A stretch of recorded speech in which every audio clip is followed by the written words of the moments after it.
Hello everyone, welcome to this episode of FireDEV, and today we have another panel. And today's panel is going to be about Web3. We're going to discuss AI, blockchain, probably a bit of crypto, all the stuff that's been going on at OpenAI and ChatGPT and their announcements over the last few weeks as well. And my guests today are Jesse Anglen and Kyle Simpson. So first of all, let's go around the table and just get everyone introduced. Jesse, do you want to go first?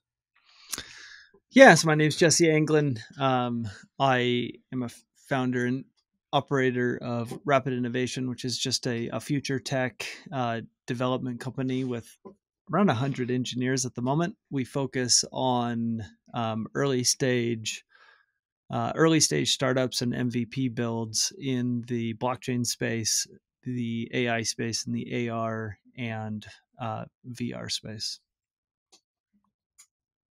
Okay, how about yourself, Kyle? I'm Kyle Simpson. A lot of people online know me as Getify. I'm known in the JavaScript space for perhaps most known for writing the You Don't Know JS book series, first and second editions. I've been around web and JavaScript for my whole career, which is 20, 25 years at this point. And I also have done a bit of dabbling with the Web3 crypto space, having worked for a company there, and I've consulted with a couple of companies in the AI space. So I'm kind of on the outside looking in. If Jesse's an insider in this space, I'm on the outside looking in, but that's the perspective I bring. So, I'll start with Kyle. You have like this a little saying where why Web 2.5 is enough. You have this term Web 2.5. Do you want to go into that a bit, and let's see what Jesse's opinion on that is as well, considering, like you said, he's an insider deep into Web 3. He's got an agency, whereas you've worked for Web 3 companies and AI companies, but you are still very heavy on Web 2 and kind of a middle ground as well. Yeah, for sure. Yeah, I coined that term Web 2.5 specifically while I was working at a Web3 company.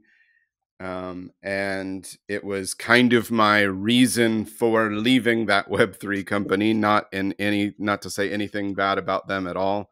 They were actually fantastic, but they were in the smart contracts for Bitcoin space, a company called Hero that does the Stacks blockchain. Great people, great tech, great culture and community, all of that. But I came to it from only the Web 2 perspective. I mean, I knew what crypto and blockchain was, and I joined it because I was excited about smart contracts as being something really legitimate within a larger space of crypto that has a lot of stuff that's maybe not so legit. And I was real excited to explore that, and that's why I took that work about a year ago. Over the course of my several months there, was a little bit frustrated in that I had tried to drink some of the early Kool-Aid, if you will, on decentralization, decentralizing the web. I very much believed that long before getting into employment at a Web3 company, and was joining in hopes that I would kind of have the veil pulled back and I would see, wow, this is how it's all working together and all of that. And I found that there was a lot lacking still. In particular, to kind of summarize what was lacking for me is that it's very clear to me how smart contracts represent a decentralization of the back end of web applications, taking more, ideally all, but more and more of the what we would traditionally call back-end logic and decentralizing it, opening it, federating it so that everybody can see it and audit it, all of that. That was awesome. The story around decentralizing the front end was, and I would argue still is, pretty splintered, pretty fragmented, and pretty immature. And as somebody who deeply sits on principles, I felt like we can't really claim to be decentralizing the web if we're only focusing on one part of that equation. Not to say that there aren't those trying to decentralize the front end parts, but I didn't really feel like that was a cohesive story. And so as I started thinking about what is it that Web 2 needs to do to mature so that we eventually reach this future that Web 3 has been promising us, my perspective from being so heavily in Web 2 was trying to figure out what steps need to happen. And it felt like the jump from what we know Web 2 to be to what we hope Web 3 will be is too great a gap to make. And that's why I coined the term Web 2.5 to focus on the things that I think we need to do first. And I'll try to quickly summarize. Number one, I think the main thing that the web is suffering from and will suffer from trying to get to Web 3, but even without a Web 3, it suffers from this, which is an over-reliance on the network transmission aspect of web delivery, meaning that the only way that we've ever thought about the web is this cloud-based or server-based kind of way of the web sits up on some server or cloud, and every time I need to visit the web, I have to re-download some or all of that experience to my device, and that has a whole bunch of implications for user experience, for cost, for performance, and access in parts of the world where people have to pay for metered access, et cetera. And so I really genuinely believe that the web is too heavily reliant on that model, that the web itself is not inherently cloud server centric and network transmission centric, but it was a choice that was made years and years, decades ago. And we should pull back from that choice. And we should move to a more installed and resident experience on devices rather than this kind of re-download experience. So that's number one. And I really feel like if Web 3 has any chance of happening, we're going to have to see Web 2 move in that way. But the other big thing is that the relationship between people and their systems and their data, their information, that needs to change. Years and years ago, if somebody had suggested that we would convince significant chunks of the non-technical world to change their behavior around credentials, around passwords, to have two-factor authentication, everybody would have said, yeah, that'll never happen, right? The non-technical user will never care. But now most of the world is doing some form of two-factor authentication, whether they like it or not. And we similarly need to change people's relationship to their ownership and the responsibility of ownership of their data. And so for those reasons, I really felt like we needed to focus on building and moving the world to a Web 2.5 that looks more like that before we try to move the world to Web 3. Okay. And, what's your take on that, Jesse? Obviously, someone being in Web 3 and living and breathing that day in, day out.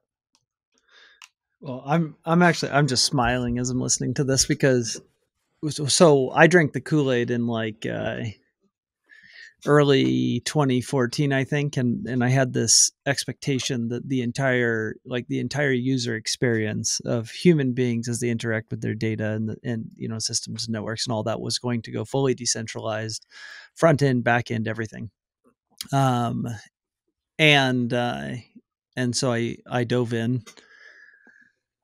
And I would say that I would say that I fully believed that until probably early 2017, when, as I was very, very involved with the building of all of these systems, number one, I realized some of the limitations that exist inside blockchains, like they're on the application side of things, like how you can actually apply them, they're very narrowly useful. And I would say that the more that you apply decentralized technology to a use case, like as a very broad application, the more the user experience suffers, and the more the user experience suffers, the less people are going to use it.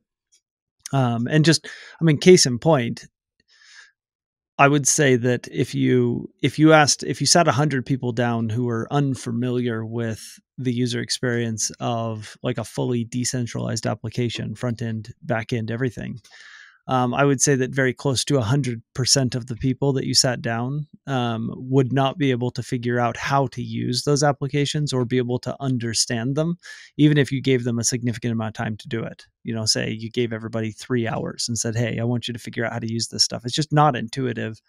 From a user experience standpoint, it's very, very difficult to understand the paradigm shift. Even just owning, like we've had forgot password for so long that the idea that you are now the custodian of your own information and you're the gatekeeper is such a foreign concept to people that like creating that shift is a in my opinion a relatively monumental task. I like the, you know, there's a lot of guys, like if you look at the guys over at I think it's called Magic now. You know, those guys are like, there's a lot of people focused on, and I like the term, you know, 2.5, because there's a lot of people trying to focus on the 2.5 experience where they've pulled back and they're saying, listen, the world's not ready for, and I would say even the technology is not ready to switch over to this Web3 world where you've got, you know, the entire application fully decentralized. Nor do I actually think that it's useful for people in a lot of cases. And I think that what we're going to find is we're going to find a slow transition from a fully centralized way of thinking about things to a semi-centralized way of thinking about things where that centralization actually is useful. And so I completely agree with that. I mean, blockchain specifically is narrowly useful. And I think that that ought to limit how people think about using it, because when you find a technology that is narrowly useful, it's good at a few things and very bad at everything else. I think that you should probably try to use it for the things that it's good for. And you should continue to improve the technology, you know, in such a way that it becomes more useful for more stuff, you know, potentially. But what I don't think you should do is take a very narrowly useful technology and try to apply it very broadly, because what you end up with is a very poor user experience. And I would say even like a perception problem from like the public standpoint, which a lot of people that I talk to don't use decentralized applications and don't get into the decentralized world because it's confusing and difficult to understand. And they kind of, you know, they're very comfortable with what they've been doing for the last 20 years. And they need to have some semblance of that user experience if they're going to explore new technology and you know, new, kind of the new world of Web3, so to speak. So I completely, I like that. I completely agree. That's been my experience, at least. Yeah, I think Jesse is hitting on something really important, and I just want to call it out real quick, which is there is this duality that is going to drive any change of this scale. One is, what is the user experience? And I think Jesse rightly points out, I mean, I was, it was sort of laughable when I was like, this is, you know, like I have to install this wallet and do this other configuration, and I got to print out my key and keep it in a drawer, you know, like that kind of user experience right now to the non-technical user is daunting, at to put it as politely as possible. Well, So there's think the about user this. experience side. If you just to make one tiny point on that, like if you go back to the 18, like we've been custodying things that are important to us, our data, our money, all of that stuff, for like 1,500 years. You know, that's why banks exist. You know, that's why like this is like we're trying to change 1,000 years worth of humanity's user experience with blockchain. Like it's not just going to happen. Anyways, I just wanted to say that because I think it's kind of silly to think it will change overnight. Yeah, no, I think you're right, and I don't think we're going to see even big step functions here. I think we're going to see hundreds of little incremental things that in the moment don't seem like that progression, but in retrospect we'll be like, oh, that's when I think later somebody will say that's when Web 2.5 happened and that's when Web 3 had. We can't say that in advance, but to further this point though, there's both that user experience side, which you're right has a lot of psychology and trained inherent behaviors associated with it. But the other side, this it's kind of more nuanced, but I wanted to call this out. It's the user motivation side, right? Because we can introduce additional friction or different modalities for people to get into their relationship with the software that they use and their relationship with their information. But most of them won't do that, won't take on that extra friction or even just the inertial change required, unless there's compelling user motivation. And maybe I shouldn't even say user motivation, but like human motivation, right? We started putting things in banks because there were some really compelling reasons why that centralized banking was going to be helpful. So if we want to convince people that maybe there's some other things that could be different from the centralized banking, we're going to have to do a lot of selling, if you will.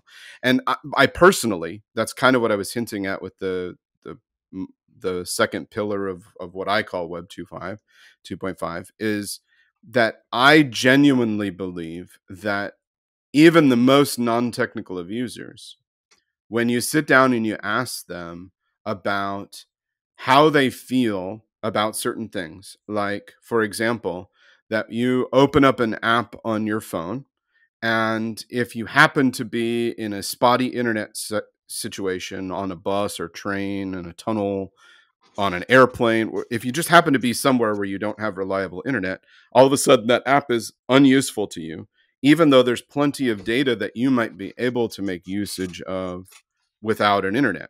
My classic case is a bank account.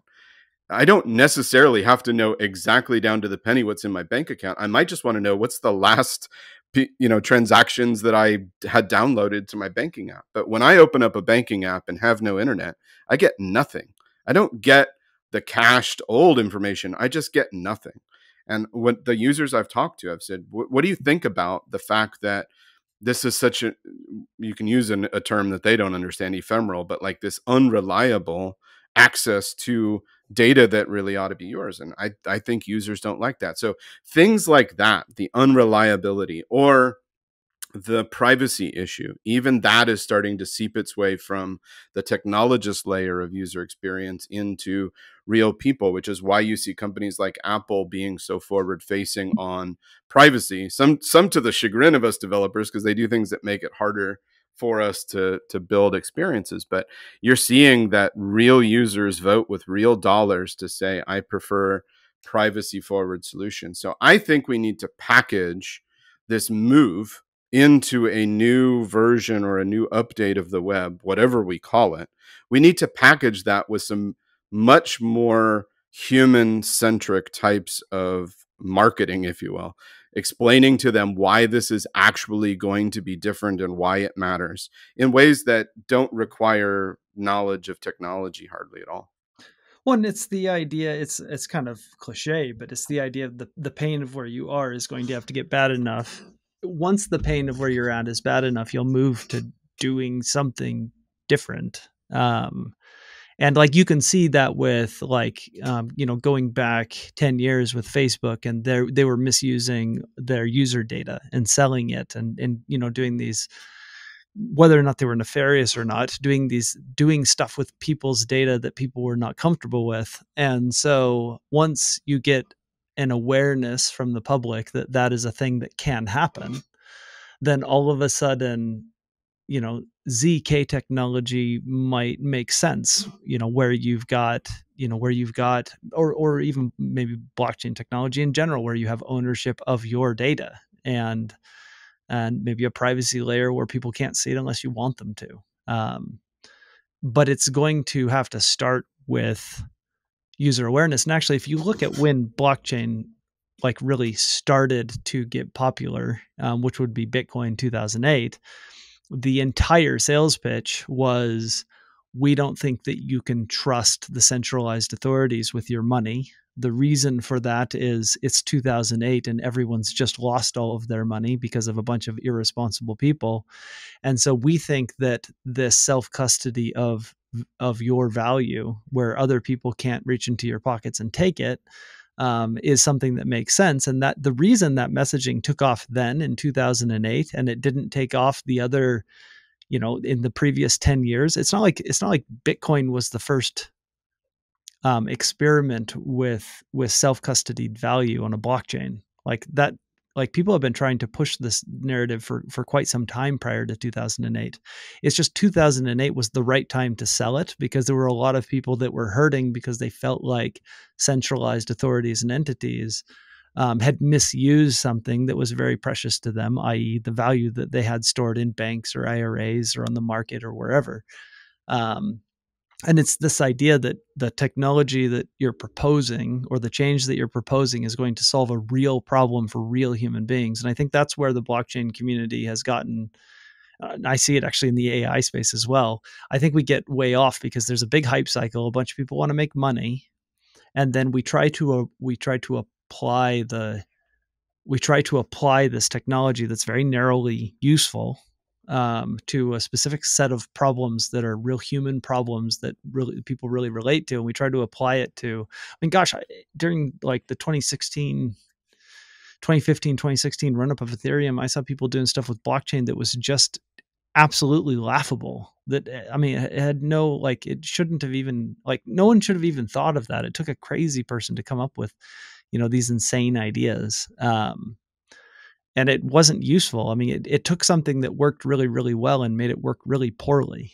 And it wasn't solving anyone's problems. And so these hype cycles kind of create this negative impression of what the technology can actually do. And we should be looking at what people really care about, which is why, if I'm looking at the future, I think we're going to see things, going back to really to both of your points, I think we're going to see technologies like ZK tech take off because there's a whole conversation going on right now about privacy and data. And I think the AI hype cycle is going to even make that more relevant to people, where it's like, hey, do you want all of your data that you've freely given to all these companies? Do you want that to be sold to the highest bidder so that it can be used in in training a model?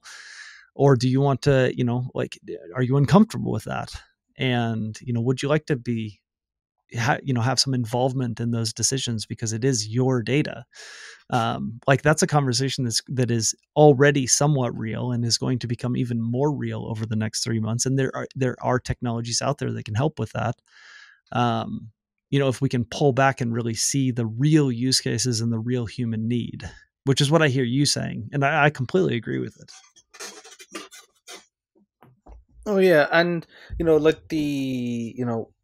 a lot of the problems with blockchain and, more specifically, blockchain companies or startups is, and it's not just blockchain, you saw it with the internet, you saw it with any new technology, because there's a lot of money available, they'll slap blockchain onto some product that when you look at it, you think, but why do you need blockchain for this particular product to work?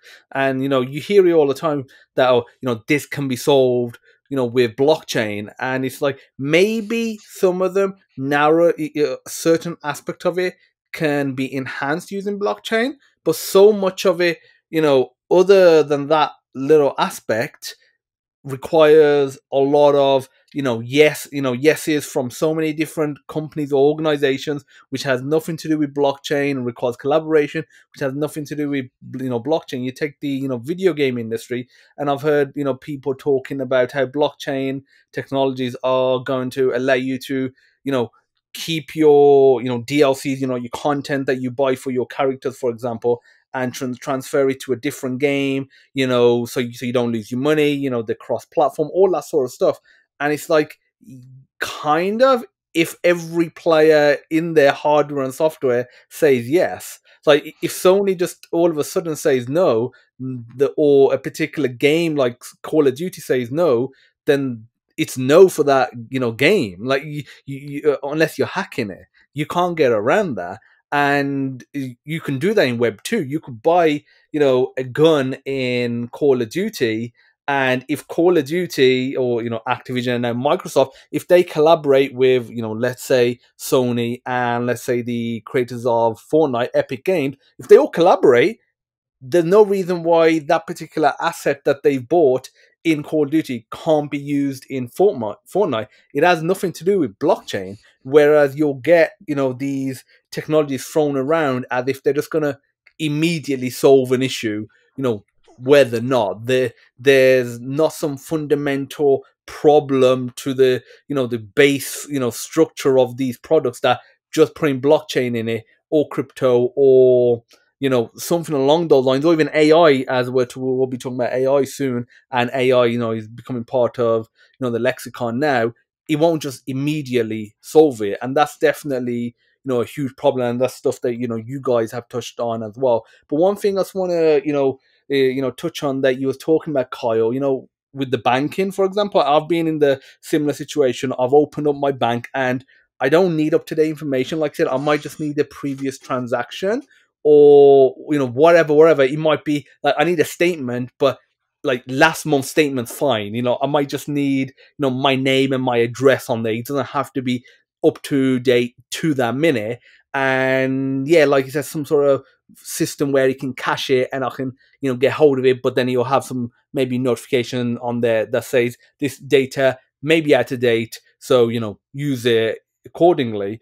But what about people that argue about security and potential privacy? Because the usual thing is, you open up your banking app, you have to put in a passcode, your fingerprint or your face ID.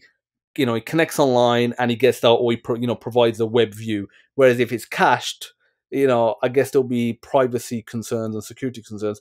What's your take on that, Kyle? And then after that, what's your take on it, Jesse? Yeah, well, it's a very important question, because obviously we don't want to shift the problem and end up making it worse just for the sake of shifting it, right?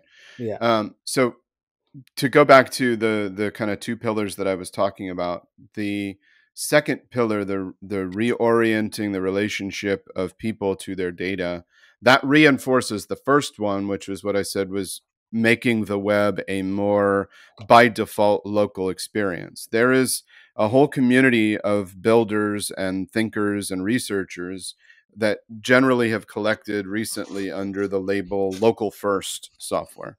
And I say recently, meaning like since 2018.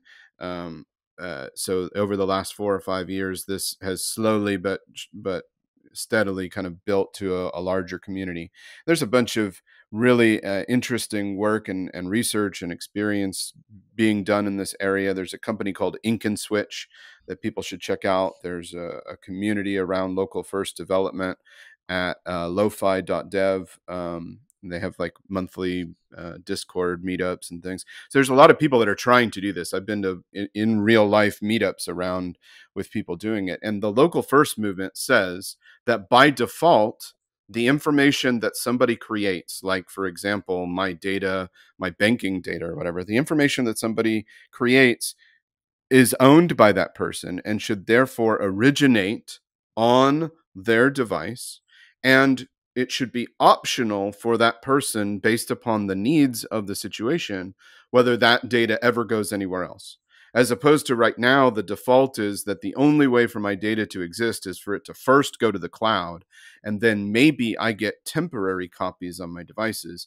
We're reversing that and saying the permanent copies are on devices that I own, control, and trust.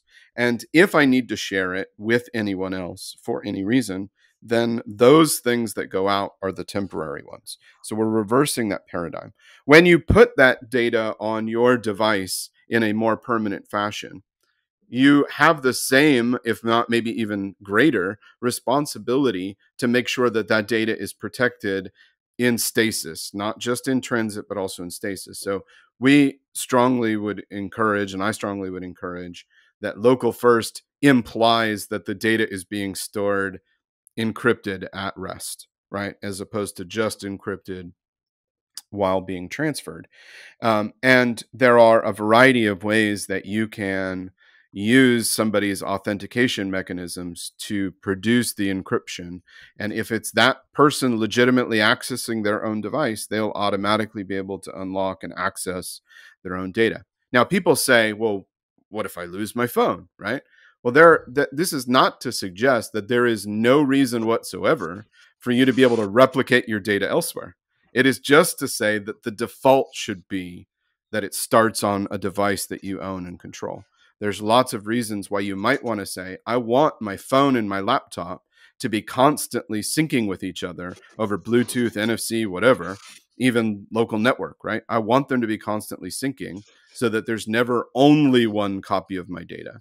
And I might also include in a larger ring, I might say it's not just my two devices, but some cloud server that I pay for the privilege of doing encrypted backups on. I want that to also be syncing on a regular and constant basis.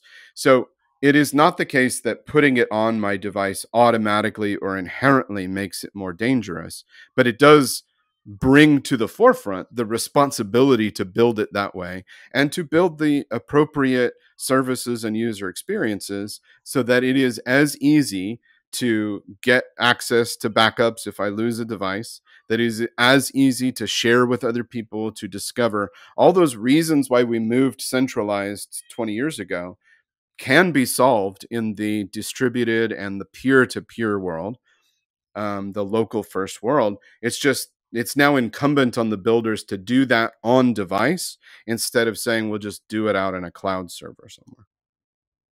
And wouldn't you say too that, I mean, in a lot of ways, it's just a paradigm shift in the way that we're thinking about things, because the current mode of thinking says that user data is owned by the cloud service, let's say, or the company that has enabled that data to be, to come into existence, rather than thinking that user data is owned by its originator. Because we've been thinking about this in kind of the opposite way for a very long time. I mean, really since probably maybe it was social media that pushed us into this, into this way of thinking. But like my emails that I generate, in Gmail, like the current mode of thinking is to say that Gmail owns my emails because they're because I'm using their service. And so it's a shift between that and thinking I actually own my emails and I'm using Gmail service. See, I would argue that it's a natural state to be that I own what I create, and that others own what I create is actually a learned and conditioned response rather than a naturalized response. I think we have absolutely learned and conditioned ourselves into believing, and by ourselves, I mean not just us technical folks, but everybody that's ever touched a computing device has learned and conditioned themselves to be believing that the responsibility for that data goes hand in hand with the ownership of that data. And if I don't want the responsibility of it, that means I don't have the ownership of it. It's AWS's job, or it's Stripe's job, or it's whatever cloud service we may be talking about. It's their job to both protect and own that data. And that's what I meant when I said we have to change that perspective back to what I would argue is the natural perspective, in the same way that we've done it with people's authentication credentials by introducing two-factor into the common parlance now. I mean, non-technical people say things like two-factor or 2FA. They don't even know what it means, but they use it and they talk about it. So we've seen that shift happen, and a similar shift needs to happen to say it is ultimately my responsibility to know what data I'm creating and to decide what I'm doing with it. There's a whole class of data that I might create that I am literally the only person on the planet that ever needs to consume. I call that local only, right? For example, if I'm going to track a personal habit of mine or track something that I'm eating or whatever, why do I need that to be a SaaS service where all that data is being slurped up in the cloud and they're doing all their big learning and all their AI on all of that to try to figure out what they can know about me so they can advertise to me?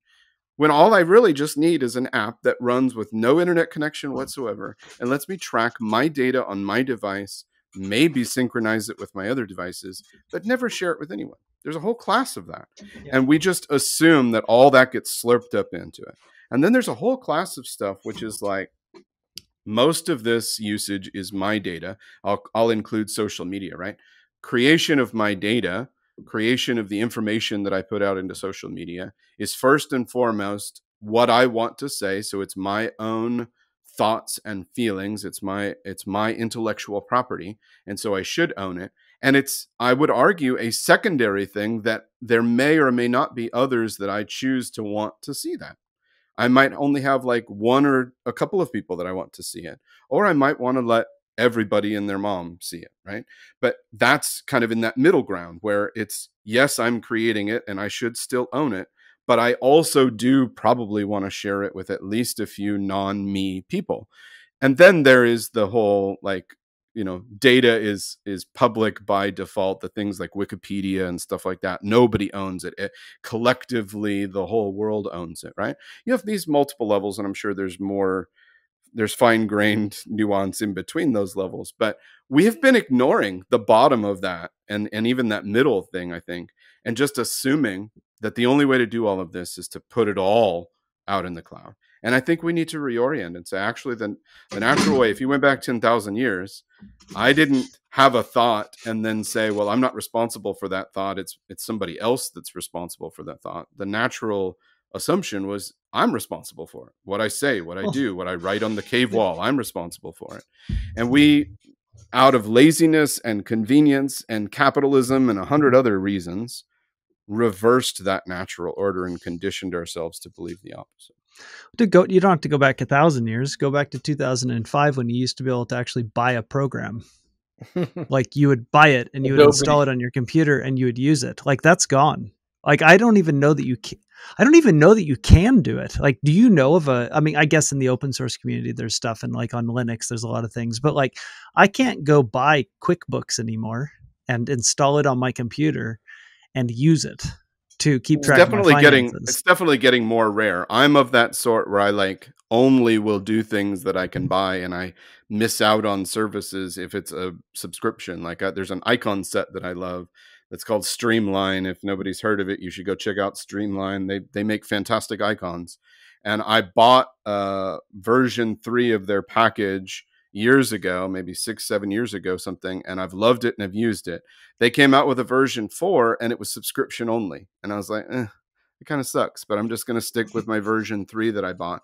And then like a couple of weeks ago, they announced version 5, and he was like, hey, guess what? Version 5, you can either do subscription or buy a lifetime license. And it was an insta-buy, decision. I'm like, shut up and take my money. So there are still things out there. There is software that you can buy. Notably, 37 Signals, the Basecamp folks, they've got a whole new thing that they call the Once, I guess is the name of a company that they've made or something, but they're going to build a whole suite of software that you can't purchase subscriptions to. It is only one-time purchase. Things like emails and calendars and all that stuff, you just buy it once. So there is part of our culture that is still hanging on to the buy, but I agree with you. 90% of the world at least has moved to everything is a subscription. Everything's a service. Yeah. I think it's sad. I probably shouldn't say this publicly. I have a friend who has, a drive full of, a bunch of, like actual software that you could install on your computer and use, because like, it's what is it? I think it is the idea of ownership is going away. Like, I think that is one of the dangers of the way that society has been moving. And it's not just since the internet. I mean, you saw this happen with the advent of baking and custodying your money with somebody else. You saw it with the advent of renting. Even like the idea of ownership is what is dying, and you see that trickle into all aspects of life. And one of those happens to be software, where you don't own anything anymore, and instead you basically just rent these conveniences to make to make your life better or upgrade your user experience. It's one of the things that really attracted me to Web3 and to blockchain. I love the idea of owning things. I think that that's the way that the world should work. There's an immutable record out there that proves that I own it, right? It's not just that I own it, but I can prove that I own it. Yeah. It's one of the things that scares me a little bit about AI, is that I feel like it's another kick down the road of where there's going to be a significant amount of pressure for the sake of convenience, to relinquish ownership of things that have been traditionally ours. Because I do think that people are what seems to happen is that people sell their ownership of things that have been traditionally theirs for the convenience that someone is offering them. Like it's inconvenient for me to store my money at my house where bad things might happen. And so I'll relinquish the ownership of my money to a bank. They've promised to be, to be responsible with it. And then I have some convenience or some safety or something along those lines. And I'm not saying there's anything wrong with that. I'm just saying that I don't think that we're paying attention to what's happening as we move, as we're walking down that road. And we've been doing it for quite some time. And I think that it's only when something really disturbing happens that people begin to think about it, like everything that happened with Facebook back in whatever it was, 2008, 10, I forget, where, all of the users find out that Facebook's being, irresponsible with their data. And all of a sudden people are like, whoa, how'd that happen? It's like, well, you let it happen. Unfortunately, that didn't, I deleted my Facebook account when all that stuff happened. But, Facebook still has what, 1 billion people, 2 billion, who knows? It didn't really impact their bottom line, even when they absolutely got caught doing what you're saying. And, Yep. companies that get breached, right? We just found out about Okta or whatever. I don't think I've ever used Okta, but literally today I saw they updated their previous report from earlier this month where they had been, they thought only 1% of their users were affected, and now 100% of our users, every single one of them, all their data. It's like, but that's not going to put them out of business likely, right? No matter how bad the breach is, they come back. No matter how bad the abuse is, they always keep coming back. I wanted to add one more thing real quick before we get too far afield. You're right to call out the ownership. I agree. I think it's only part of the story around software and the durability of software and the modality in which we experience it, where we have to keep paying subscriptions for services or whatever.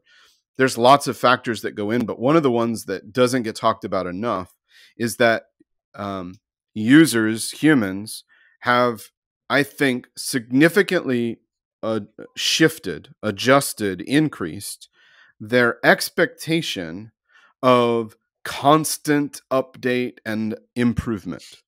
It used to be that if I bought Photoshop 6, I was like, I'm going to have this bad boy for like 5 years. And I might get like 1 or 2 updates from Photoshop 6. There might be a 6.1, maybe, right? But now I think everybody is expecting that like every single day Photoshop is tweaking and updating their software. And at some point you do go, I think, if you're being fair and reasonable about it, you do go from, I paid for a thing, and what can I reasonably expect in terms of update? I could probably reasonably expect a handful of updates over the course of 1 or 2 years. But if I pay for a thing one time and I expect for you to continue to evolve and develop and produce new stuff for that software and give it to me every single day, at some point we cross this threshold where that's unreasonable. And those companies that are going to be continually updating and evolving things have, I think, a right to say, there's no such thing as buy one version of our thing. We're going to be constantly updating. So you just pay for the always updated version of it. So I think part of what changed with software is that users started demanding constant updates to their software, and companies said, well, I can't do that. I can't afford that. So what I'm going to do is just say, well, you just pay me all the time, and then I'll just keep constantly updating it. Oh yeah, and what's Yeah, like although I don't think the two are mutually different? exclusive in the sense that I do think that you could buy software and pay for updates even on a monthly basis, like like models exist today, and still own it. Like I think that like when we made the shift to when we changed our expectations and made that shift, what the kind of the sneaky sleight of hand that I feel like happened was that we relinquished ownership for the convenience of always being updated when it was unnecessary. Because I think that you could pay for Photoshop 6 and then you could pay monthly for all of the updates. And if you chose not to, you just wouldn't get updates. And the Right, but model what might happens even when look somebody similar. drops out is the question, right? Imagine you're Photoshop and you're like, that's cool, we do that. You pay $500 for Photoshop 6, but you only pay $10 a month for all the little incremental daily updates. What happens when 3 months in, somebody says, I'm turning that off, and then they go a month or two, and then they say, well, now I want it back on? Do they get all of the intervening updates, which are certainly reliant upon everything that changed while they weren't paying? Do they get all that for free? Do they have to pay all the back pay update that they didn't pay for? Like, that gets a lot more complicated. It does, and I think probably one of the only at least simple solutions to that would be that you pay for your updates, and so if you want an update, you pay for it, just like you'd pay for like an expansion pack in a game or anything along those lines. But yeah, I would say that it does add an element of confusion. But I guess the point that I was making is, even if you don't own the underlying software, like let's say we got rid of ownership of software, you can never own Photoshop. It's always a subscription. The content that you are creating utilizing someone else's systems should I believe always be owned by you, regardless of what whether or not you are using somebody else's software to to create that content or not. I personally don't want to live in a world like that, at least fully. But but at the very least, I'd like to own my content. Yeah, no, I think so too. I want to own my content. And honestly, I think we should blur more of the lines between content and applications. I think treating them differently is part of the problem. So I see a future where applications can be transferred between devices the same way data can be transferred between devices, instead of going through centralized authorities. And the updates to those things can be monetized through smart contract, licensing, for example. The ability to use something, you can get the bits of updated application, but you're not allowed to use the feature unless the blockchain has a recording that you've paid for that feature or whatever. Like, we could do things like that to treat application and application update the same way we treat data. If we're willing to pay for more data, whatever that service is, why wouldn't we be willing, as you said, to just pay for more updates, more features, more fixes for that same software? Yeah, completely agree. Yeah, and like it reminds me a few, I want to say weeks or more. I think just a few weeks ago, I downloaded, or the option was to download Adobe Photoshop 2024. I've got a subscription to the Adobe suite, and I'm subscribed, so I downloaded it, uninstalled 2023, so it doesn't use any unnecessary space. And I opened it because I'm not a heavy Photoshop user. I use it on a regular basis, but I'm not some hardcore user of it. And I'm using it thinking, what's different? For me, as a low to at a push medium intensity user of this software, same with Premiere Pro as well and Media Encoder, there's literally nothing different for me as a user. Yes, I'm sure there's new features in there that maybe some experts can really get their hands on, but for me, the difference between 2023 and 2024 and probably 2022 was literally nothing. I was able to do the same sort of editing, same sort of background editing, eraser tools, all that sort of stuff, just worked fine. And having that option to be able to, like you said, just pay that one fee. And I remember when you could buy it, it was expensive, and it was like, ooh, am I gonna get that, or am I gonna, get some maybe either cheaper software or maybe an open source, software that might be free, for example, and you knew that software wasn't going to be as good, but again, you were paying less money for it versus this industry standard, top tier tool. But now you can't even pay that $500 and just have Photoshop, keep it for 5-6 years, and then think, okay, it's worth me putting another $500-600, or maybe 700-800, maybe because of inflation, it's increased a bit, which is again still fine.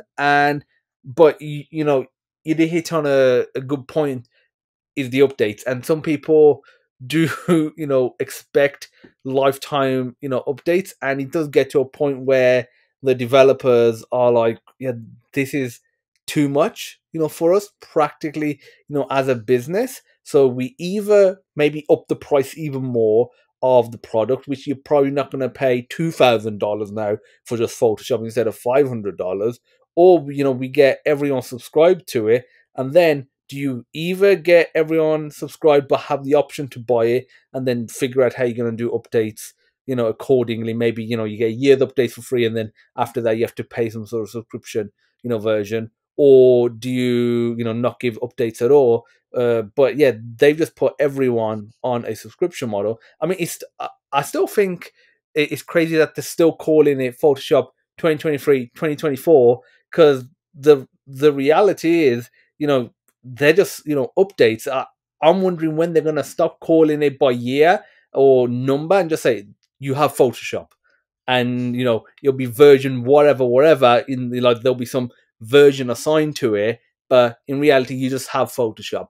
Just the way I have Call of Duty Modern Warfare 3. Yes, there's technically a version, but if I say to a friend of mine I've got Call of Duty Modern Warfare 3, nobody says what version do you have. Like it's not a thing that you share. You just have Modern Warfare 3. Same with Photoshop. Really now, uh, there's probably very little reason for you not to get 2024 if you're subscribed.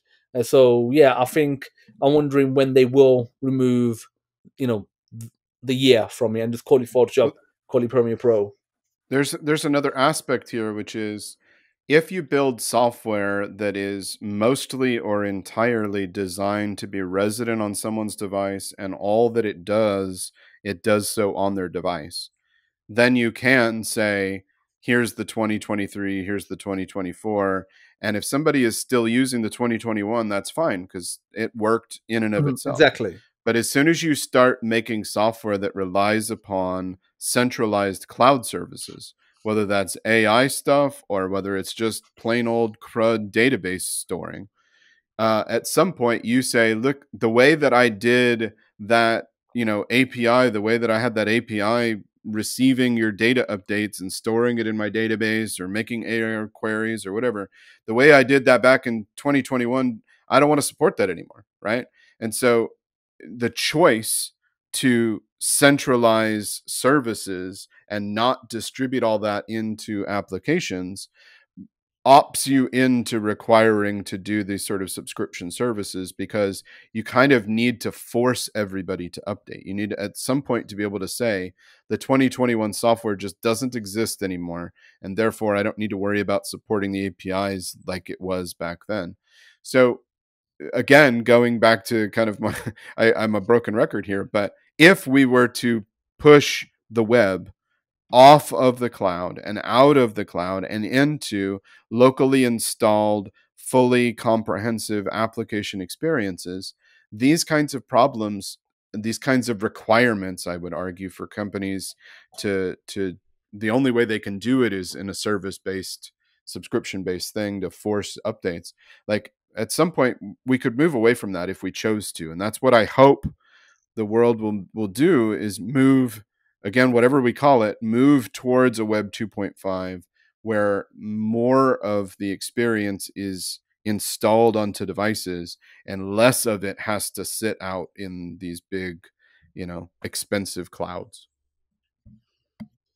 Oh yeah, that's definitely going to be very, interesting how it, plays out. And you're right. If you do download the software, it does make sense for it to be called by some number, whether it's year, whether it's a version number like Photoshop 6, Photoshop 2021. But we don't have that anymore. Same with games. You generally can't buy a game without some sort of online connectivity. You have to have the latest update, even for a single player game. Many times now.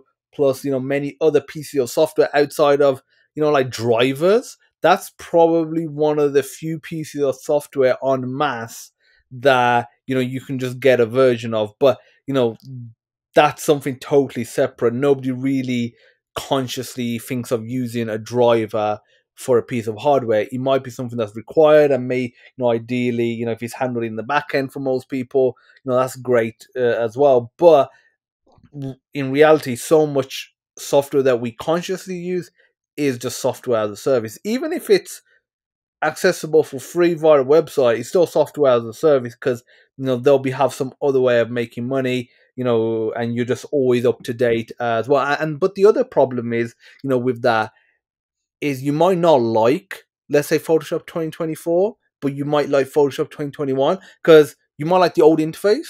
You might have plugins that are made for the old one that work fine. You might have that 100% work, that have a workflow that works with that, but you don't know if it's going to work for 2024. And I guess that's partly why these tools still allow you to download like a last year's version, but eventually they will say, you can't download it anymore. Then what do you do if you still have all of those, plugins or workflows created for that particular version? Then you're kind of screwed, especially if you're a very small company and you use this software occasionally. You need it, but not so much that you can warrant paying X amount every single month without fail. And I'm one of those unusual web developers that uses Windows as my operating system. And somewhat recently, in the last year or two, Windows moved from a model. You still buy Windows as a version. You still pay for money. You don't pay subscription necessarily for Windows.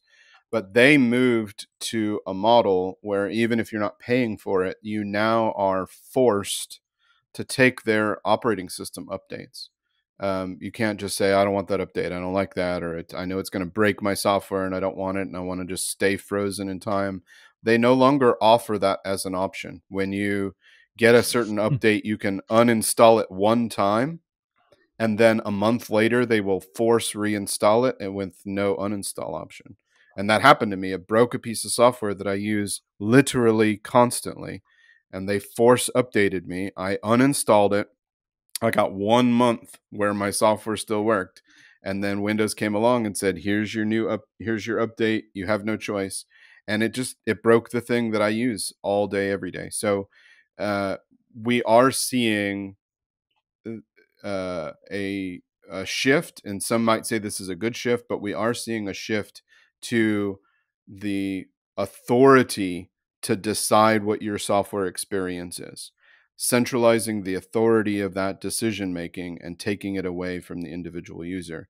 I find that troubling, but some people are like, oh, that's good because now things are more secure, right? But there is this trade-off of, I get to decide that I don't want broken software because it broke something. Dude, have you always used Windows as a software developer? So you're like a unicorn. I am a unicorn. So I used Windows my entire life up until, I would say, about maybe 2008. And I switched to Mac. Got a MacBook Air when those came out. I don't even remember what year it was, but I got one of the first MacBook Airs. I switched, and I used Mac for a very long time, almost a decade, up until I think 20, maybe 18, 17, somewhere in there.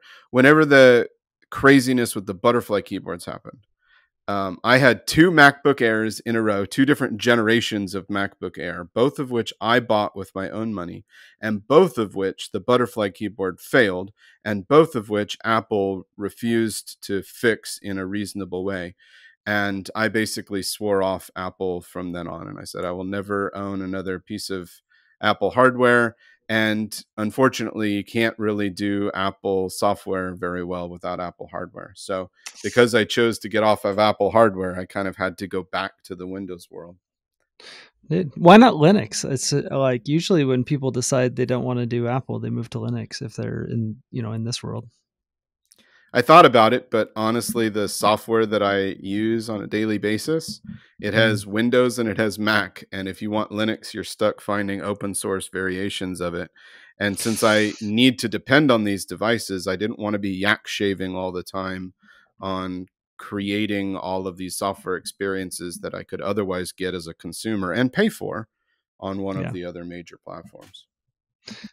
How interesting. See, I quit Windows maybe 10 years ago and switched to Linux, and I've never looked back. I had a Mac for a while, but I don't know. I like the Linux experience. It is a pain. I think it's not a consumer experience, but it's a good experience for some stuff.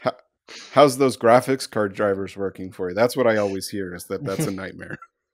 It depends on whether or not you want to get super fancy. Like, I would say in the beginning, it was horrible. It was terrible even. But in the last 2 years, I would say that just out of the box Ubuntu, you don't really have problems with drivers anymore. They've kind of solved a lot of it.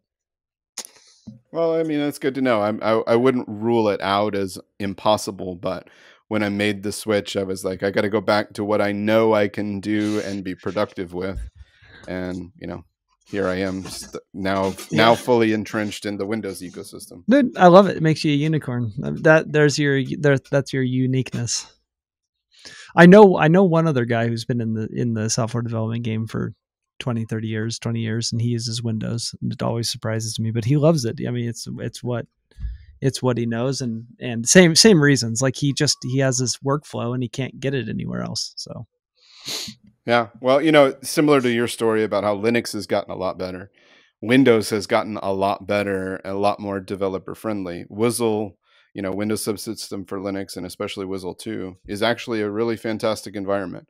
And all of my Node and Get and all my other development stuff, it all runs in there, and I rarely have issues with it. So I'm working at a command line as if I'm on a Mac. It just happens to be that I bought the operating system from Microsoft. That's super interesting. Maybe one day I should try to just play around with it again and see, because like I said, 10 years ago was the last time I really, was on a Windows machine, and like the stuff that I want to do was just not user friendly at all. But anyways, not what the podcast is about, so we should stop talking about it. But still very interesting. I mean, it's all fun stuff, to talk about. And personally, I'm mainly on Mac. I've got a Windows machine, but it's a bit old now, and it's buggering up now, and I do need to build a new one. And mostly it stays either as my Plex server, or if I want to do some gaming, because Windows is still the best for gaming overall. But Linux is making headway for gaming. Like you said, with the drivers. That's actually one thing, a problem I always have with Linux. Every 2-3 years, I'll try and do some sort of switch over to Linux on some system, and you'll get to a point where I'm spending more time just messing around with drivers, trying to get stuff to work, than actually doing work itself. That okay, it's fine if that's all I want to do, and I'm retired and I'm sitting on a beach and I don't actually care about working. But when I actually want to work, it will be either Windows or Mac. But I do love the idea of being fully in Linux, and I might check it out again, because you're saying that the drivers are better. But I think that's crazy that you're saying just in the last 2 years that they've got better. It took them, let's say it's full, it's fixed. It's as good as Windows now, or as good as Mac.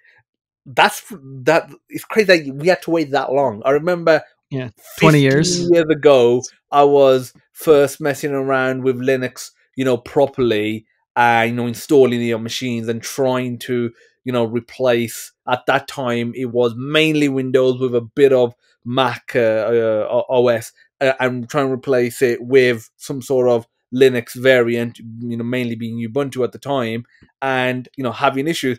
that it's taken over a decade. Again, assuming like that is all, solved, fully, then you also have the issue of, software as well. I know you can get layers where, you can, get it to run, but the beauty of Windows, and I think Kyle probably has experienced this, is if there's something you want to do, somebody's probably created an exe software that's self-contained. You just download and you just run it. It might be 10 years old, but it does that little simple thing that you need.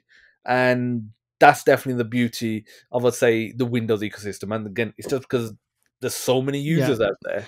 Dude, I will still say the thing that is very frustrating about Linux is that it has a very narrow list, a very small list of software that works really well. Mm-hmm. And you limit yourself, like it's an extreme limitation, but you limit yourself on the software side of things.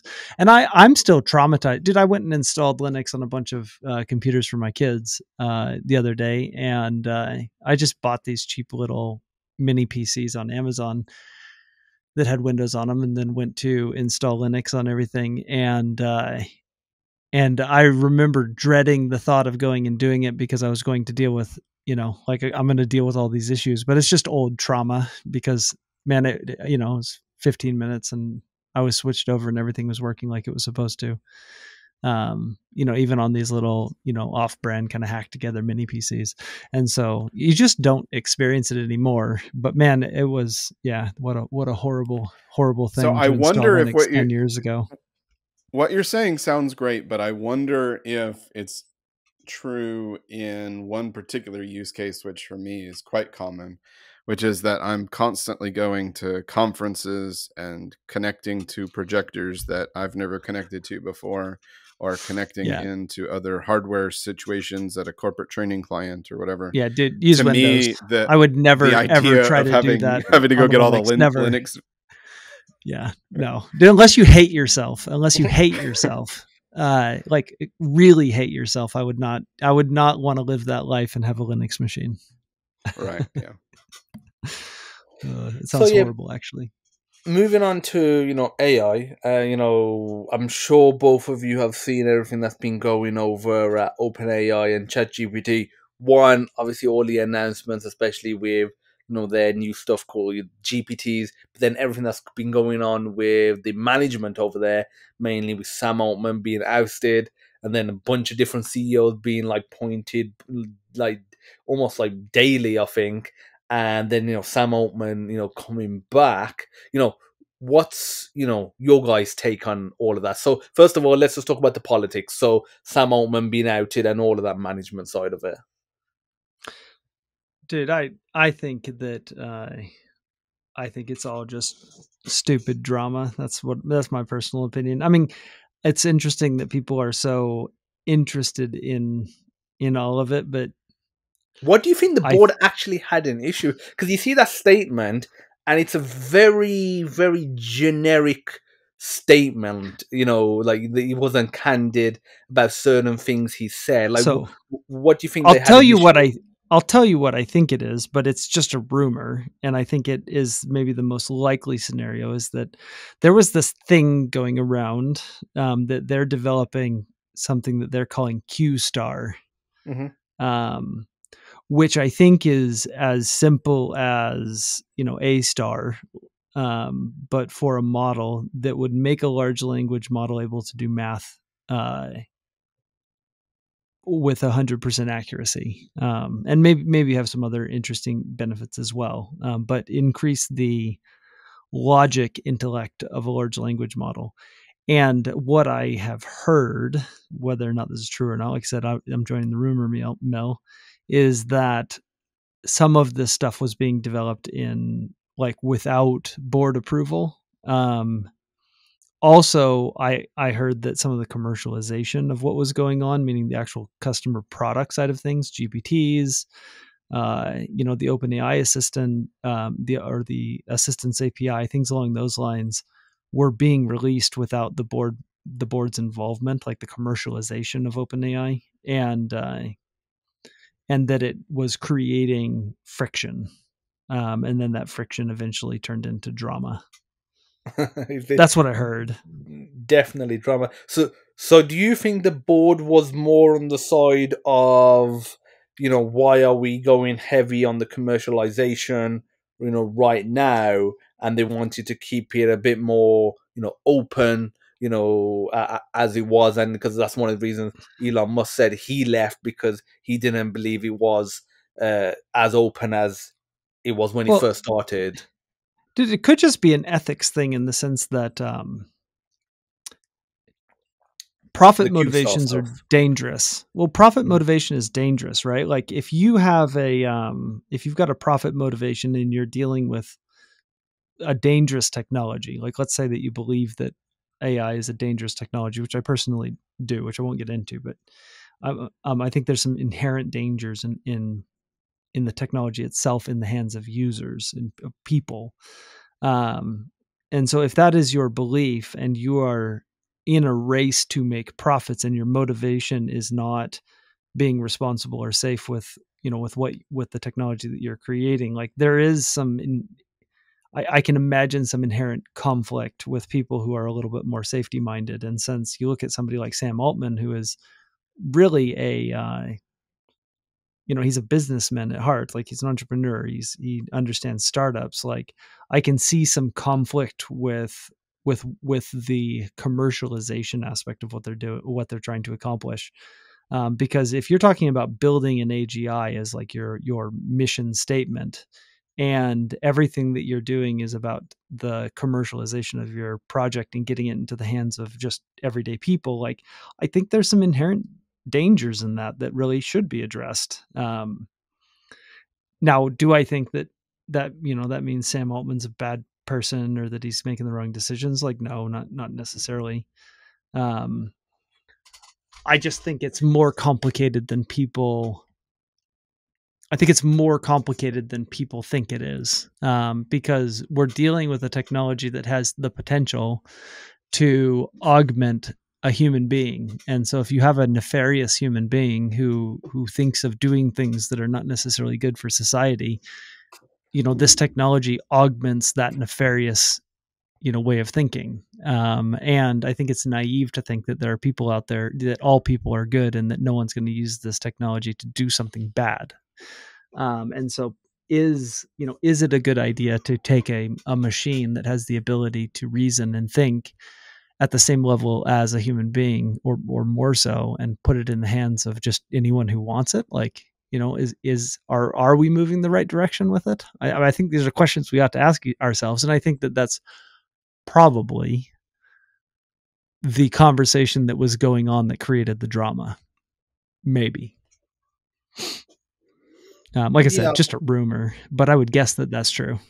yeah, I think that's definitely probably an element of it, and them pushing new services, because it's one of the things they always talk about at their announcements or conferences or tweets is we got X number of users now, where we're doing this, we're doing that, and there was less talk over time of the ethical side of it, of their original mission statement, and it did definitely seem like it was communication as if it was 100% money driven, or a predominantly money driven company, like the majority or all of the S&P 500 are, because they have the board to please, the investors to please. Well, and Microsoft is a for-profit company. Like their whole Yes, goal is and to they make own money, and 49%.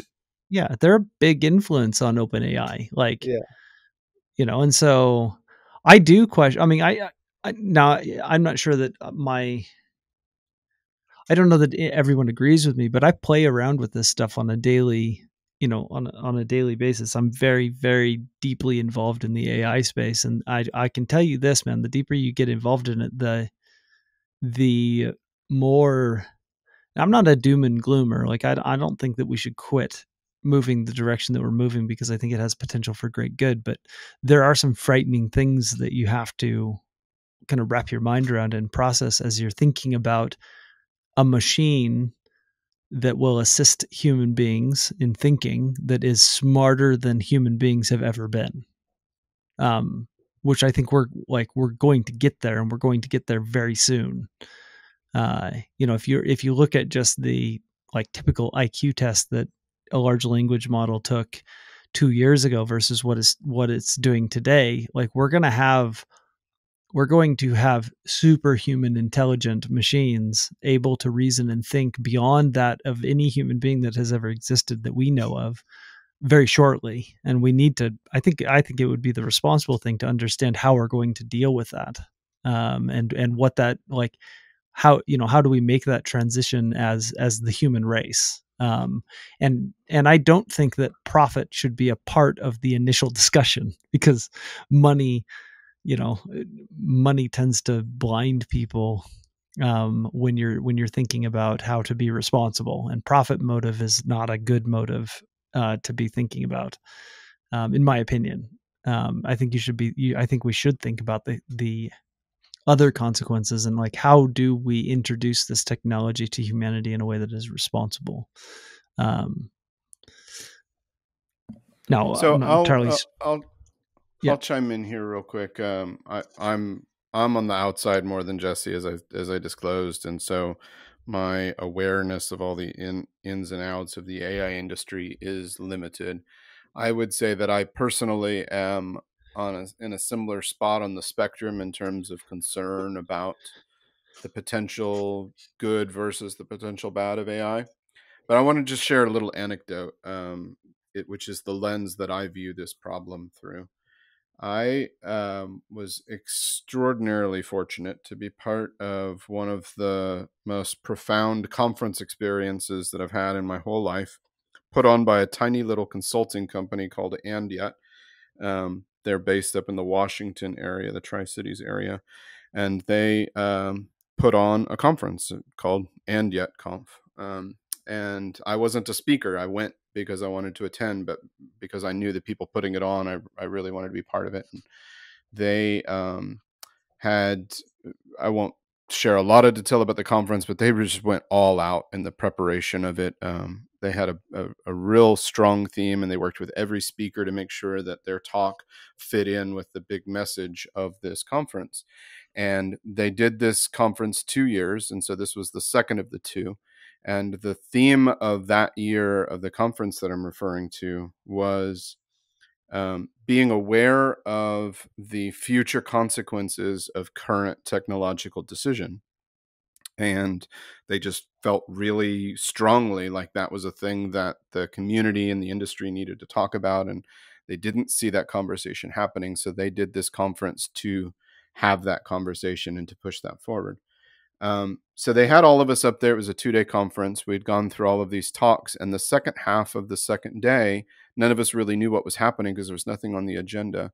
They didn't tell us, but they packed us up on buses and took us to, it was about an hour drive. And on the way, they told us that they were taking us to the Hanford nuclear site, which is part of the Manhattan Project. And it was specifically at Hanford that the plutonium used in the bomb dropped on Nagasaki was created, the second of the two bombs. They took us there, and it was not open for public tours, but they had negotiated to get our group a tour of the nuclear reactor, the Hanford site. And so we were walking through and just in awe. I mean, I'm still to this day, just in awe of what we saw.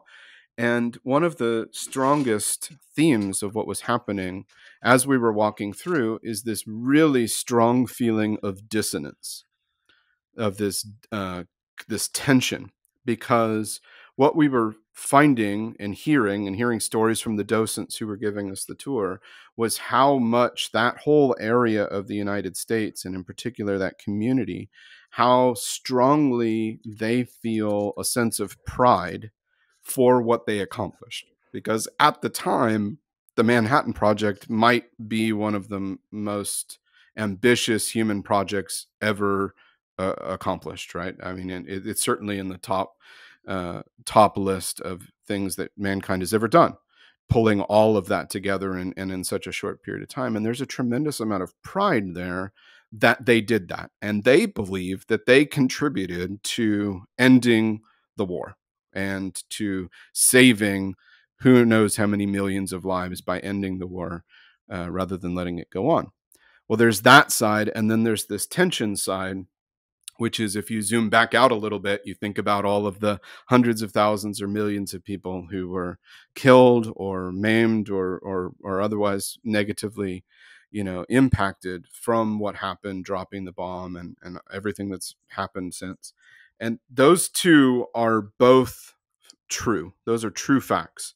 And it's hard, even to this day, to sit with both of those facts in my head, because in what they really kind of divide you. And it's hard to hear stories like, and this is the last part of the anecdote that I'll share, but it's hard to hear stories like the fact that the local high school there in that city, their mascot is the Bombers, and they have a chant that they use at their football games or whatever, that's light 'em up, go Bombers, like literally a war chant, if you will. And the city was feeling some time back that maybe this was kind of like out of taste, bad taste, and maybe they should change it. And so they put it to a citywide vote to see whether or not they should change that school's mascot and chant to kind of get away from the glorification of what happened with the war. And 97% of the city voted in favor of keeping it. And we sit with this, and they brought us back to the conference, and we kind of sat with this because the people at that moment were doing something really profound, really hard, and they were doing an amazing job at it. And anybody that was looking at the technical achievements of what was being created would have cheered for mankind's achievement in that moment. But they did not foresee or did not wrestle with, and even in some cases are not even to this day wrestling with, the larger consequence of those decisions. That's how I see AI. I don't mean to be like, oh, AI is going to end the world or it's going to kill all these people. But what I mean is we are looking with far too narrow a lens at what we were able to achieve with AI now. And we are not asking, what is the impact of that going to really be, good and bad, not a year from now, not 6 months from now, but 60 years from now. And if more people had done that back then, maybe something would have changed. I don't know. Maybe not. But that's the lens that I view this through. It's incredibly well said. Because I think that's incredibly well said. I think that is the message that more people need to be talking about. And I think it's somewhat irresponsible that the thought leaders and influencers in the AI space are not initiating this conversation. In my personal opinion, because I think that all technology, but especially all significant breakthroughs in technology, have the potential. I mean, it's kind of Schrodinger's box, right? It both has the potential for something very, very good and something very, very bad, and ignoring it does not change the fact that that potential still exists. And I think that we should be trying to influence the future towards something very good, or it seems to, if history repeats itself, it seems to have a pull towards bad things happening if we're not trying to actively influence good things happening. And I see the same thing with like fusion power and the breakthroughs that you're seeing there that everyone seems to be ignoring because of the AI stuff. There's a lot of things that are going on that I think that we should be more conscious of and have a long view. I think that's the best part of your entire point. Don't look out a year, look out 60 years, think about the current state of the world. There's now enough nuclear detonation power on planet Earth to blow it up 200 times. Like, think about that as you're thinking about what technology can do over the long run if you don't kind of frame it and think about those consequences prior to it. And maybe there is nothing you can do. Maybe that's true. Maybe it just turns into what it turns into. But I think that we should at least be having those conversations, because it'd be a bummer to look back and go, there is something we could have done. It's a bummer deal we didn't do it. And now we live in this world that we don't necessarily want to live in. being thoughtful and cognizant of it as each step is taken, as opposed to chasing, like you said, after profit motive, or chasing after excitement or fame, or, you know, those sorts of things cloud our human judgment. And I think people at the time did consider the gravity of what they were building at Hanford, but I don't think they considered it enough. And maybe they didn't consider it at each different step that they could have. There's a Or quote maybe that they is- did, and that's how the world was going to turn out. But it's you true. know, you know, Like, I maybe- can't say that we shouldn't have done it or that we shouldn't do AI, Yeah. but you know, there's a quote that is often attributed to Alan Kay, one of the godfathers of computing science. The best way to predict the future is to invent it. And I've used this in a number of my conference talks, because that quote can be taken, and I think often is taken, in the context of what we see happening with OpenAI, which is kind of this cheerleading, like, hey, it's up to you. If you want a future, go and invent it. And we have the world's literally most brilliant people working on trying to invent this new future for us that is AI driven. And they're excited about it and they're cheer-led by it. And this quote is often used as a way to bolster and encourage that. But I've always told people that I get a very different message when I read that quote, because what I get from that is that whatever future we end up with was our present day responsibility. Whatever future ends up happening is, 10 years, 60 years, 100 years out, is our current present day. It's our responsibility what that's going to be. And we should be asking, what will people say about what computer scientists did in 2023 with this technology? When they look back 5 and 10 and 20 and 30 years, what will they say? Will they predominantly say, high five, clapping, loud applause, you were there when it all happened, and look how much better the world is as a result of that? Is that what people will say about us looking back? Or will they say, more people should have spoken up and tried to say, let's do amazing things, but responsibly? Yeah, our worst case scenario, hopefully we can look back in our worst case scenario and say we did the very best we could. There's nothing we could have changed, because in some ways, like, the cat's out of the bag. In Pandora's box has been opened. Like, we are going to live in an AI influenced world, and hopefully we can look back at it and say we did the very best that we could have done with what we knew at the time. I heard someone say a prediction that the IQ of like a large language model 2 years from now is going to be will roughly have an IQ of 2000. And like, the smartest human being in recorded history had an IQ of just over 200. And so what does it mean to have augmented humanity's ability to reason and think, to a level that is 10 times that of the smartest human being that we've ever known of? You just said something really critical, which is, I think, maybe one of the most important and least talked about pieces. It may very well be true, and I'm not in any way in a position to refute the claim that you just cited, that AI will eventually, very soon, be 10 times as smart as the smartest human that's ever been. But the nuanced thing that you said is that actually making us humans that smart, or will it be that we humans have just ceded all the intelligence to those systems and then we become the lesser being? That's the critical distinction here. Are those systems going to pull us along, or are those systems going to leave us behind? Yep. And I don't know that there's a good way to answer that question. But I do think we ought to be talking about it and thinking about it. And hopefully smarter people than me will, with influence. Like, I think that's what I find to be somewhat disappointing in where we are today, is there are very few advocates that are having conversations that really need to be had.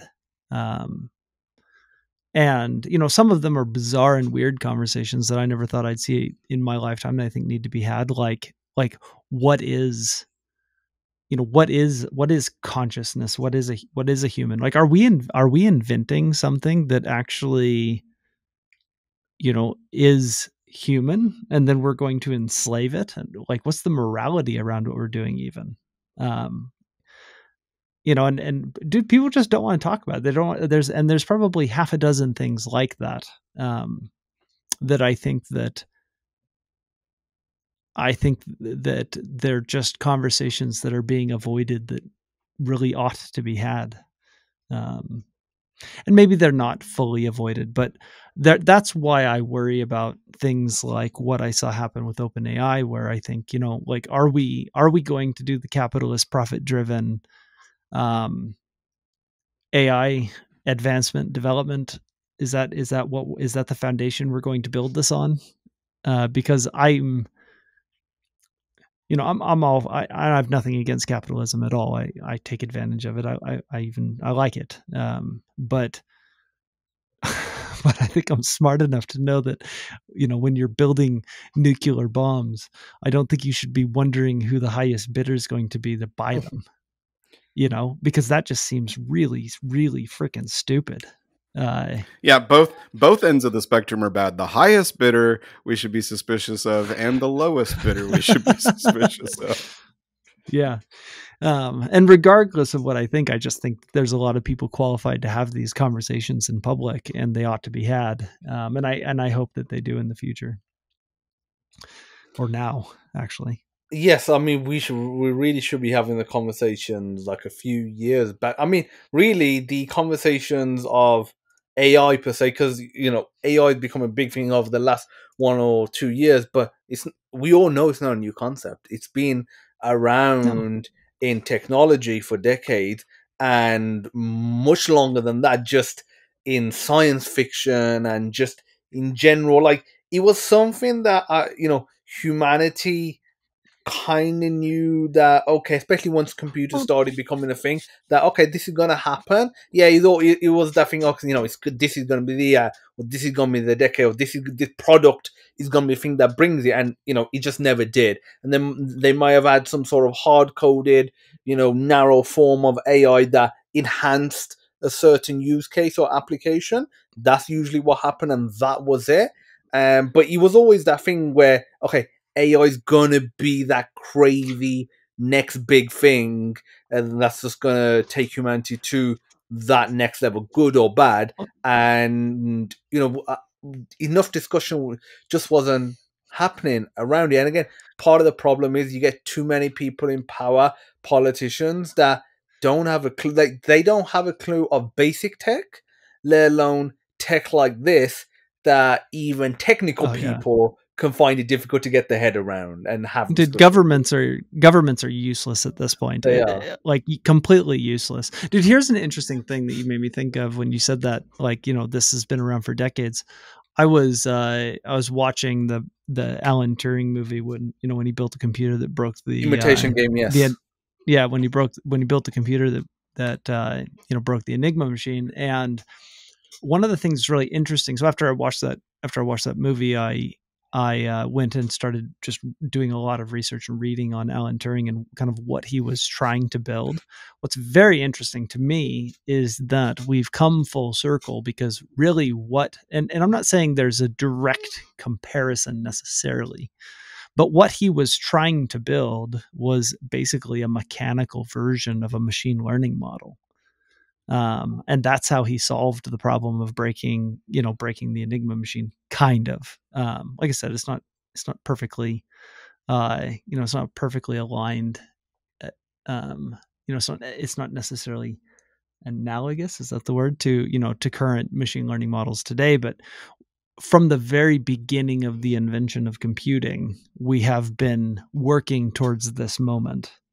And we've been doing it from the very beginning, from its inception. And I think now that we're here, we've wasted the last 30, 40 years, 50 years, 60 years, where we could have been having this conversation. Because like me 10 years ago, I didn't think we'd have to have this conversation in my lifetime. I didn't see it coming like some people did. Especially all of a sudden, like last year, to where we are now, that is, it's been a huge jump. Like from having not ChatGPT publicly, available, to it being on the mind and tongues of a lot of people, in all walks of life, and many people using it that may not admit they're using it. Like, that's such a short span of time. Like, that's what's really crazy about it. It's not like they launched it 10 years later. It's where it is. It's 12 months. Yeah. Well, and like for me, the light turned on about 2.5, 3 years ago, where I went, this technology is going to fundamentally change the face of the planet and humanity as we know it forever. And it's going to happen really, really quickly. And, even my thinking back then, I didn't think that things would move as quickly as they are now, which is both a very, very exciting proposition and thought, and also a very disconcerting and somewhat scary one as well. I saw somebody post on social media, maybe today or maybe literally just yesterday. They don't know who to attribute this to, so apologies if you're listening. But they said, from my perspective, any company that's working on a problem that they think will take longer than about a year to solve is wasting their time.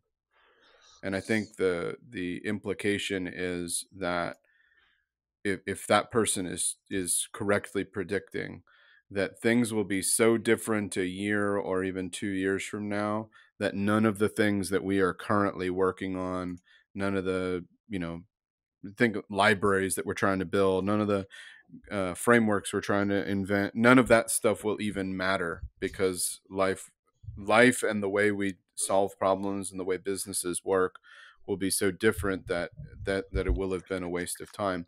And I don't know, I definitely do not believe that, but I don't know that I can disbelieve it either. Yeah, dude, I actually, I would say I believe that. And I don't know that I could prove that I believe it. So I'm on the other side. I don't necessarily know that I could prove that I believe it, but, or why, I couldn't back up my belief with facts necessarily. But dude, even just this morning, so have you guys heard about, air.ai? No. What is So it? so Google released a paper a while back that created a large language model that, instead of the input being text, the input was audio and the output tokens were also audio. And these guys took that paper and built a very, very interesting model that you can input audio and it outputs audio. And then built this company called air.ai around it. And I got access to it a little bit ago. What I should do, this is mind boggling, and I kind of almost don't want to like advertise them, but like, I can create an agent that can have a phone call that 99% of humanity would not know that they were not talking to a human being. And I can I'm actually looking at the website right now. Like, I could push the button right now and this agent would call me and I could have a conversation right now on air about really anything. Now, in this case, it's selling, rapid innovation services. But I could have a conversation, and I don't think you guys would be able to tell that I was having a conversation with an AI. I think that if I didn't tell you, you would think that I got a cold call from one of my sales representatives and he was trying to sell me services at Rapid Innovation. And that is why I think that if you're working on a problem, that's part of what leads me to a belief that if you're working on a problem that, that's going to take you over a year to solve, you might as well not waste your time. I mean, the other thing that I would say leads to that is that 2.5 years ago, prior to really embracing AI, my company had about 350 engineers that worked for me. And we were producing, let's call it 10 units worth of work, in any given month. Today, that number is less than 100, and we're producing 12 or 13 units worth of work. And that is a direct result of how AI can augment, human intelligence and human creativity. And so, with less than a third of the people that I had, I am accomplishing more today than I was 2 years ago. And that is a very short time span for that kind of a reduction in the necessity of human beings for enterprise. And if that, can we for just a moment let me play the skeptic or the devil's advocate here please, and ask please you do. a question, since you at least lean in that direction. Why is this not another version of back in the summer of this year? So I'm not even going very far back. I remember there was a brief period of time of a few weeks where the whole world was going to change because we had discovered room temperature not semiconductor, but room temperature superconductor, sorry, is the word, right? The whole world is going to change because this one lab has produced a superconductor at room temperature, and it's going to we're going to have hoverboards tomorrow and all this stuff. Why is it not that? Why is it not what we said about VR when Meta, invested $1 billion into VR, and everybody said the world is going to experience everything in VR? Why is it not what we said even a few years ago when there was kind of a big boom in crypto and it was going to be Web3? Why is it? I just have enough memory that every 6 to 18 months, our industry says this is this new thing that's going to change everything. And if you've been around long enough, you've seen enough of those cycles that we've made incremental change, but we haven't really made very many generational, pivot points. I've been at it 25 years. I haven't seen more than maybe a small handful of those. Well, I think that some of it is because there's a lot of good salespeople that sell ideas that aren't worth selling. I think that's, and once you dig into it, you realize there's no real practical use. And I think some of it is because we tend to have very short attention spans. Because the thing that I kind of look back at is I look back at the skepticism around this idea of having a worldwide connected web of information and how that might potentially change the way that human beings interact with each other. Or even you go back to looking at when, the first decent computer was built, that took the entire floor of, an MIT computer lab. And people were saying, hey, we think that this technology is going to fundamentally change the world as we know it. Now, did those technologies change the world, that year or the next year? No, but I think that if you go and you look at those pivotal moments that do change the world, there's a couple of patterns that over time, there's a couple of patterns that emerge that I think you could probably bank on. One, the time span between those pivotal changes is decreasing rapidly, let's say over the last 300 years. And so, it used to be that it took 100 years to go from a way of doing things or thinking about things or a technology that had a massive impact on humanity, and maybe before that 500 years. And then pretty soon 50 years and then 20 years. And so I don't think it is unreasonable to think that the time difference between that the time is shrinking, because I think that's a pattern you can see. Now, do I have a crystal ball and can tell you when or that is for sure true? No, I just think that I think that pattern's worth watching. And then number two, I think that it has to do with accessibility. And so like you mentioned, room temperature superconductors. That's an interesting technology. Another one would be fusion power. I think that's an interesting technology that has the ability to fundamentally change humanity. But I would say that those kinds of technology, and when you go back and look at it, you'll realize the accessibility of that kind of technology is very limited.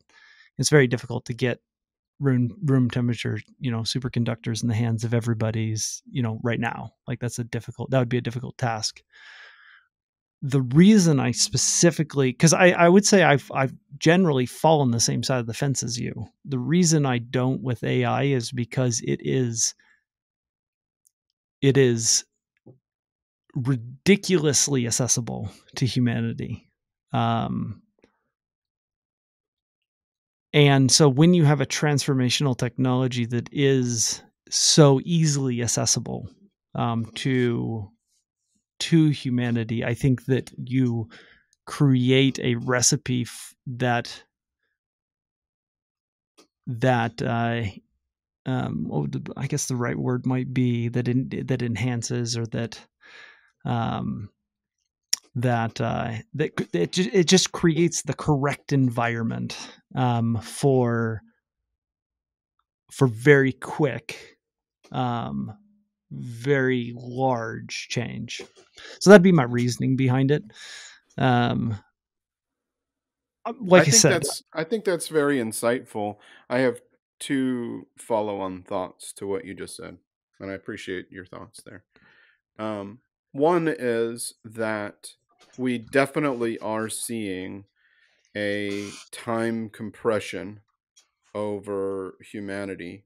The period between the inflection points is dropping, and we might even be able to mathematically plot that it's dropping exponentially or super exponentially. And so that's a compelling argument to at least pay attention to. But I think there are some bounding factors that should come into play.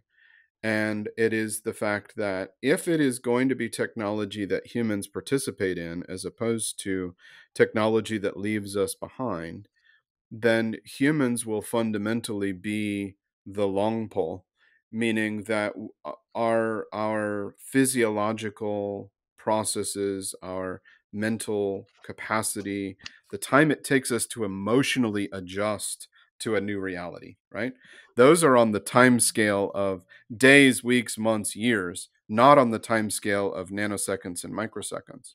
And so at some point, it will come into conflict where the systems will want to change and will be changing or trying to change faster than we humans can even process it, right? We're not going to become superhuman where we can think 1,000 times faster than we currently think. At least as far as I can tell, that's not going to happen anytime soon. So that's one bounding factor to consider that may impact it, or maybe not. Maybe they'll just leave us behind. And then I think think that's a really good point. Go ahead. Go ahead. Yeah. No, I think that's a really good point. Actually, something I hadn't considered. The second thing that I'm concerned about, or kind of curious about, is whether or not these systems are going to accelerate. Like when you said accessible, I think that's a really good term, right? It's accessible. But is it, I guess my question, is it accessible, or is it unqualified in its accessibility? I think right now what we're seeing is that really the only practical way that it's accessible to mankind is through a very small, short list of highly centralized, highly financially backed systems, right? These companies with 10 million GPUs running, or whatever the number is, right? Those are the ones that actually get to call all the shots on this stuff.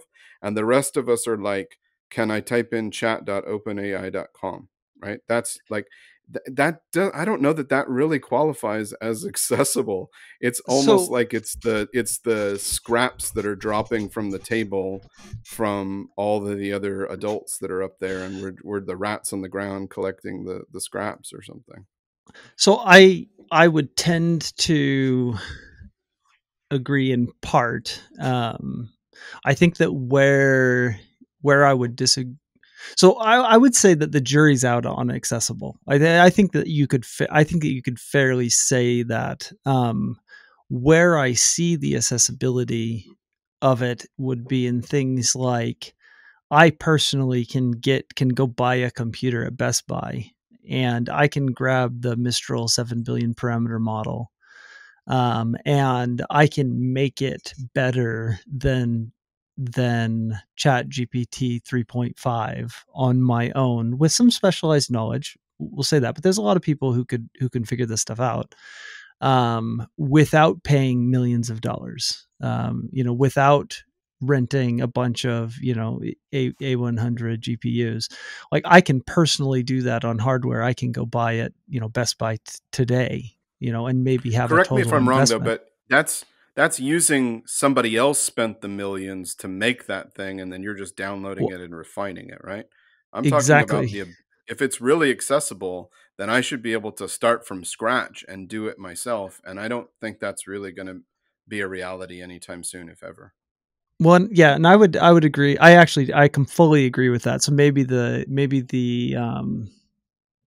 my definition of accessible might be a little bit different in the sense that maybe the better word might be available, because like most technological advances, typically speaking, it's a relay race, not a solo race, where someone takes the baton from somebody else and they move it further, further down the track. And I've seen that with the internet that we have today has been a 20-year relay race to get us where we are. Nobody has had to reinvent anything. We're all still building on top of HTTP. We're all still we're all still building on these protocols that people were envisioning 30 years ago, to come up with more and more advanced and more interesting things. I think that I see that happening in the AI space at an exponential rate, just from watching the interesting things that come out where people don't have a lot of money, they don't have a lot of access, and they're still doing the kinds of things that I would say would be unimaginable 15 years ago. With very little resource, and so maybe availability is a better word. And that's I see exponential movement. Dude, I mean, think about this.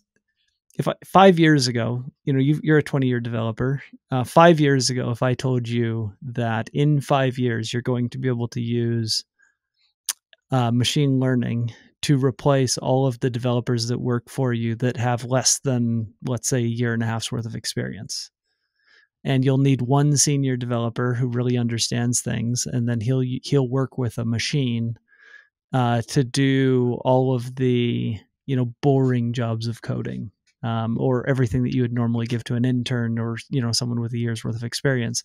Like that's a ridiculous notion 15 years ago. It's probably a ridiculous notion 5 years ago, and it might even be a ridiculous notion 2 years ago. But it's a reality today. I think for most companies, it's still a ridiculous notion. I think there's many companies out there that just either have not looked into these tools or they're just not comprehending it. Because, you're definitely one of the guys that, you have your own company and you've gone, head first with it and implemented a lot of these technologies. But there are companies around now, I've worked with clients and they're doing little to no AI, integration in their, products and the services and, their overall workflow. And I'm thinking, like you said, there's so many of your engineers that could either be replaced by AI, or if you want to keep the same number of employees, you'll have more output, or better documentation, or, better code. It would be enhanced in some way, whether that is, reducing the workforce, making some, helping the bottom line, or, keeping the number of employees, but having more output. So it's still a thing, not just 2 years ago, I would say, Jesse. Well, you do have to realize too, like one of my main problems, I think, as a human being, is that I am overly optimistic, to a point of probably being unrealistically optimistic, I would say, generally speaking. And so, like, you know, when I dove into, say, Bitcoin back in 2011, like, I thought that we would be where we are today by 2013. And so As did I many tend of to, us. yeah, I tend to, you know, I tend to be an early adopter, and I tend to be overly optimistic. And so there's a joke at my company that whatever Jesse says, just add, you know, multiply it by 5, and you might be coming into the realm of, you know, when things will happen. So, you know, it's possible when I say, if you're working on something that's going to take a year, you know, it's not worth it. Maybe the real number is, if you're working on something that's going to take you 5 years, maybe don't worry about it. But I do think we are moving into a world where that's going to happen. So Once again, on the specific topic of whether or not AI is or will soon be replacing the junior most software engineers of the world, that's obviously a hotly contested topic, and a lot of people have very strong feelings about that on both sides. yes. And I certainly think that we should be respectful of that. I saw, for example, somebody post a few weeks ago that a student recounted that they were in the first class in a CS, you know, freshman year CS class at some school. And the professor started the very first lecture by saying, probably all of you should just, you know, quit. Like, just drop out of this class. Don't try to go do this, because by the time you graduate, there won't even be a thing like what you're imagining software development is now. So he was using 4 years as his time frame. He's saying you're embarking on a 4-year CS degree, and it's a waste of your time, effectively, because what CS will be 4 years from now, it doesn't even remotely look like what we're going to teach you. You know, that got a lot of strong Yeah. feels on both sides, understandably so. Um, and we've heard claims for years and years and years that this is going to happen. I have been saying publicly and openly in conference talks and meetups and podcasts and other things that we are widening the gap between those who don't know anything at all about programming and what it takes to how much you need to know and be experienced with programming to actually be able to make, you know, be paid for it, to make money. That gap has been widening. It's been widening my whole career, and I have been saying that. And so I'm not in any way suggesting that that gap has not continued to widen, and it might even be now exponentially widening. I agree with that. But I will just respond with, there are a lot of things that I think software engineers do that are not ever, and I'm being very deliberate when I say not ever, right? Because anybody that gets in here and predicts the whole future of humanity or whatever is probably wrong. So I'm probably wrong here, but I am being deliberate when I say there are some things that I think that we do that will not ever be adequately replaced by the machine. And part of that is that I look at the process of software development not as a means to control a computer, but rather as a means to communicate ideas with other human beings about how we want to approach problems. And those are things that are built more on the foundation of communication and empathy and humanness than they are on what are the appropriate keystrokes. But I'll kind of like close this thought with an anecdote, because I am still bullish on people should learn to be engineers, and they should learn to be better engineers. And I'm not in any way facing some existential crisis where I'm thinking that my belief in that and my career in educating people is irrelevant, because 2 years from now the gap will be 5 or 10 years and nobody will make that jump anymore. I don't believe that to be true, and I'll show you how I don't believe it to be true with this anecdote. I hope my wife doesn't get upset at me for sharing this, but we had some conversations, my wife and I have 2 kids, one's 10, one's 12. My son is 12. So my son and my wife and I had some conversations recently, and I sort of offhandedly said, y'all, I really should teach you all programming. I should teach you JavaScript. I teach all these other people in the world JavaScript. I should teach you all that. And part of that's coming from my own innate desire. I am an educator at heart, and I want to transfer information. And these are the people that I love and care about the most in the world. I want to teach them. Neither one of them are remotely computer people. I mean, they use devices, they use phones and tablets, but they're not programmers in any way. They don't have any exposure to that. But my wife took me up on the offer, and she said, hey, why don't you just start teaching me about the web and JavaScript. And we've now gone through a couple of the most very beginner, what does it mean to write a program, and what does a program even do, and what are the components of something like a web application. Started going through a couple of those lessons with her. And she asked me this question in her own version. She's like, what are the chances that you teach me all this stuff and I ever even make a single penny doing this? And my response to her was, I 100% am confident in my own ability to transfer this knowledge to you. But I cannot tell you what 6 months or 9 months or 12 months from now other people will think about those skills. But I believe that I can teach you these skills, and I believe that it is worth us doing, or I would tell you, no, this is a waste of our time, right? So I guess I would respond in that maybe there will be a lot of other reasons why it continues to be valuable to be a junior engineer, and she would be the most junior of all of them. She just started a day or two ago, right? But I think there's still value and merit in that, and I'm not of the belief that we should take that guy that I quoted from social media and say, well, if it's going to take you longer than a year or two to become proficient at programming, you might as well give up on. I don't subscribe to that worldview right now.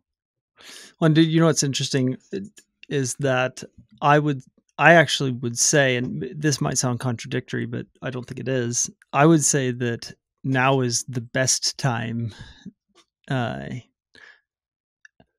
that you could get into software development and educate yourself on what's going on. And the reason that I say that is because I think that humanity struggles with having a scarcity mindset, and they believe, like, we tend to look at things with this filter that advancements like AI, for instance, especially in software development, and I think this is why it's such a touchy subject, will create scarcity, but we're ignoring a whole nother aspect of what this advancement is doing. And I'll give you two very short examples.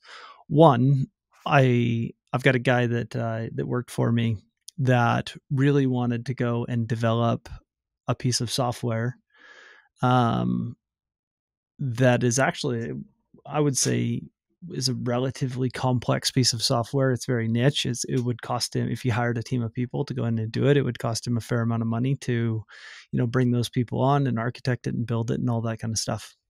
And he was a sales guy, right? So he has zero prior experience.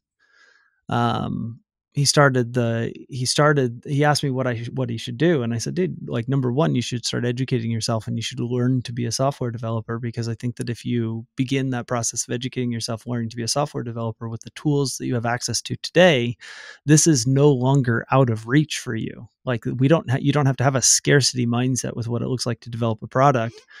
Like, we live in a world of plenty, as it pertains to this. And so over the course of the last 3 months, he's actually not only educated himself in how to think like a developer, which I think is the thing that you're talking about that can never be replaced, potentially, is the humanity of what we're doing when we're developing software. So if he, as he educated himself in how to do the human part of software development, a lot of the technical parts of software development that were not necessarily out of reach, but I'll just say out of reach, even though it's not exactly what I mean, but we're more out of reach. He was able to bring himself to a place where he built a piece of software. Someone who's never written a line of code in his life in 3 months. that has, that solves somebody's problem. And I would say that that is the value that software developers bring to the world, is the human side of what they're doing, not necessarily the understanding of the syntax, or it's the like, those are the tools that they're using to bring and solve these problems for humanity. And I think that humanity's is the ingredient. Like, you need a human to solve a human problem. A machine won't do it. And so I don't think that will ever go away. And also, on the other side of things, like, I've got guys that were interns that were working for me that are now able to perform at a level that is, very, very close to a senior developer who's got a lot of experience, because the thing that was out of their grasp was the 10,000 hours they needed to be able to sit down and write code without looking things up all the time. And like, they know there's a solution that exists. They know that something can be done, but they don't necessarily know how it can be done. And so now all of a sudden, that gap between knowing that something can be done and not knowing how has gotten very, very short. And so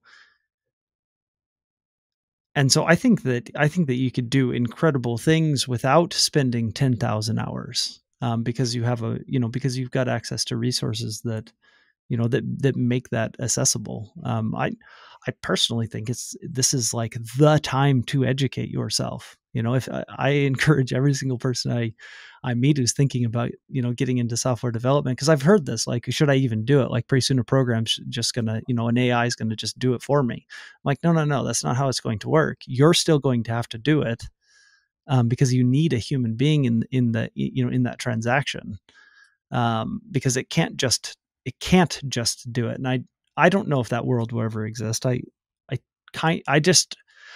hope that world doesn't ever exist, where human beings are no longer necessary, because that sounds like just a terrible, terrible world. My hope is that these machines that we're building now, these systems that we're building now, allow us to do things that were formerly out of reach.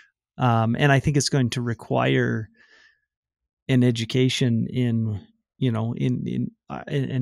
an understanding of what it is you're doing to even be able to do that. And so I think it's more important than ever that people get into software development, that people learn this stuff personally. I've been feeling something for a long time, and just listening to you just now, it helped me to formulate in my head how to articulate something that I think I've felt for a while.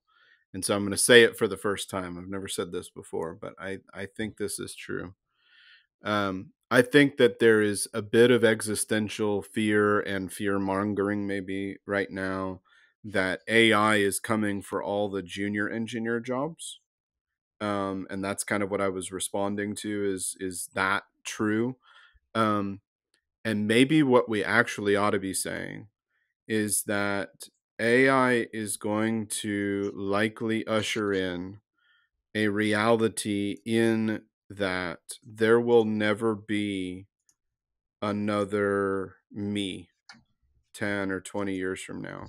Meaning there will never be another person who had to take 20 or 25 years of trudging through the trenches to learn the hard-won lessons of what is good and proper and responsible and mature engineering, and be on all of these projects for many, many years and learn all of those different lessons.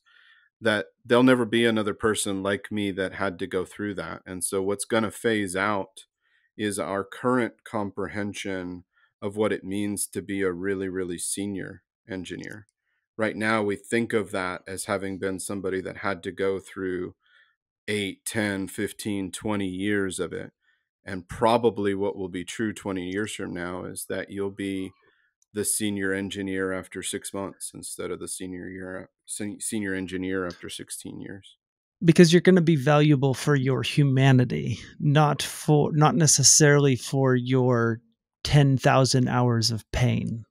Like, and I think that's the thing that people seem to be missing, is that we're looking at things in this negative light, where it's like, like you lived in a world where you had like you went through a significant amount of pain to get to where you are today. Whether that be huge mistakes that you've made, times you've had to get yelled at by your employers, like, who knows what that journey looks like for each individual person. And I think that the value that engineers in the future will add is the things that make them human. Because right now there's all these hurdles that you go over in order to, be human. I mean, an anecdote would be like calculators, right? Like you go back 100 years to be really, really, really good at math. It took a significant amount of effort and pain to get there, right? And maybe even there was some like IQ barriers and intellect barriers that got in the way from being able to make mathematical discoveries and advancements in the mathematical field. Well, calculators shorten that gap to where someone who maybe couldn't have been a contributor to the field of mathematics 100 years ago could actually contribute in a very, very significant way today. And I think that the same kinds of things will happen with AI in lots of different fields, personally.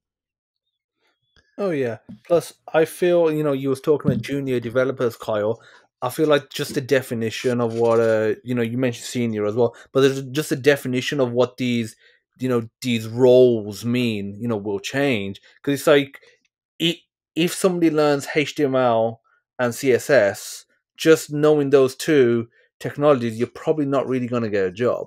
If you had JavaScript, okay, you're a bit more employable, but a lot of companies, they're looking for JavaScript frameworks. They're looking for some sort of, even if they don't want to, even if it's not a DevOps role, they'll probably want you to have maybe use Azure DevOps or, maybe some cloud technologies. And then they're asking for exposure with certain coding methodologies and all that sort of stuff. And it's gone from knowing just C and C++ or some other language to having to know all of this other stuff. And fair enough, you're probably not as well versed in any single one of those as somebody 20 years ago was in a C++ role just doing C++, but you just require to know about a lot more things. And that'll be the same, with AI. You'll say, okay, you know how to code in these frameworks, but do you also have 2 years or X amount of experience in prompt engineering? And what does that look like? Like, there will be different levels of prompt engineering and different tools, that you use as well. Just the way, they'll ask you about these frameworks, or, do you have experience in, on Linux systems, if it's, something Linux heavy, or maybe Visual Studio or iOS or Android. You got the core skills, but then you got the kind of just like the extra sparkle that companies, want, even though, yes, a good enough developer could pick those up. It'll just mean if you really are serious, and going back to the topic of talking about, teaching your wife, if she learns JavaScript and maybe one or two other technologies around it for 6 months, but is not serious to build a career around coding, yes, she may not be that employable. But if this is literally a stepping stone, and this is just the seed of, going into a new career, which it doesn't sound like it was, but if it is, then yes, she can be very employable. But if you're just going to learn a little bit, and if you're asking, oh, is somebody going to pay me for it, it's going to be like, probably not. But yeah, it'll be a matter of the definition of these roles will definitely change. And I think in the interim, we'll get a lot of roles that people just get fired, made redundant. There's going to be a lot of pain in the next few months and even years. But then we'll find a middle ground where it's okay, we still need a junior, we still need developers, we still want X amount of developers, we just want them doing more projects or more output or more testing, like making the products better, or there'll be something like there's never really been a time where they say, okay, we're just gonna have less people 100% going forward for the next 20 years.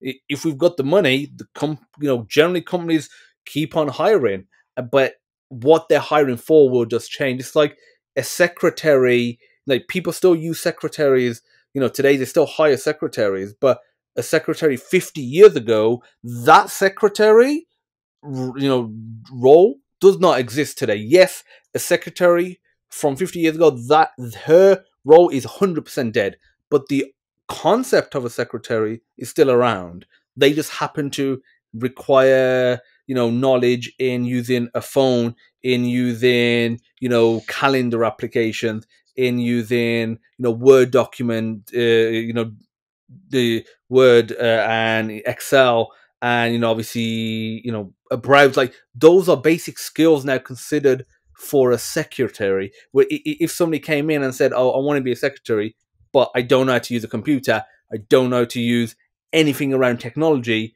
bar maybe one or two old people, they're gonna be like, "No, like, you can't have the job." It's the roles just kind of just shifted, and I think that's what's gonna be a huge, major, player in it. Well, I think what's going to be necessary here is we're going to need to be very intentional, kind of like what we were talking about earlier. We're going to need to be very intentional about making it so that all of these things that we're building are actually step ladders. And here's what I mean by that. Let's think about each. I'm going to use a year just because it's an easy, convenient thing, but obviously it'd be more granular than this. Let's think about each step on a step ladder as 1 year of what you learn in that first year. So right now, the status quo is that everybody to get up the ladder starts at the same 0.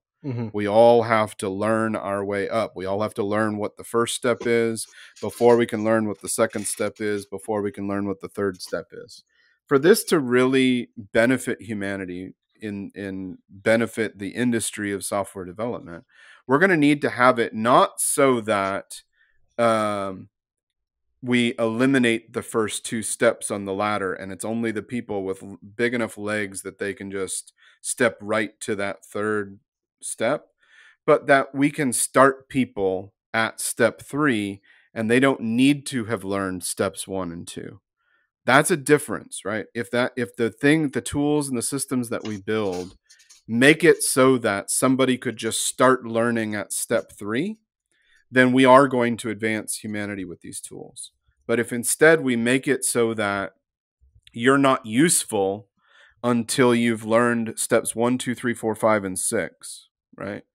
Then we are going to have a detriment to humanity because fewer and fewer people are going to be able to make that gap.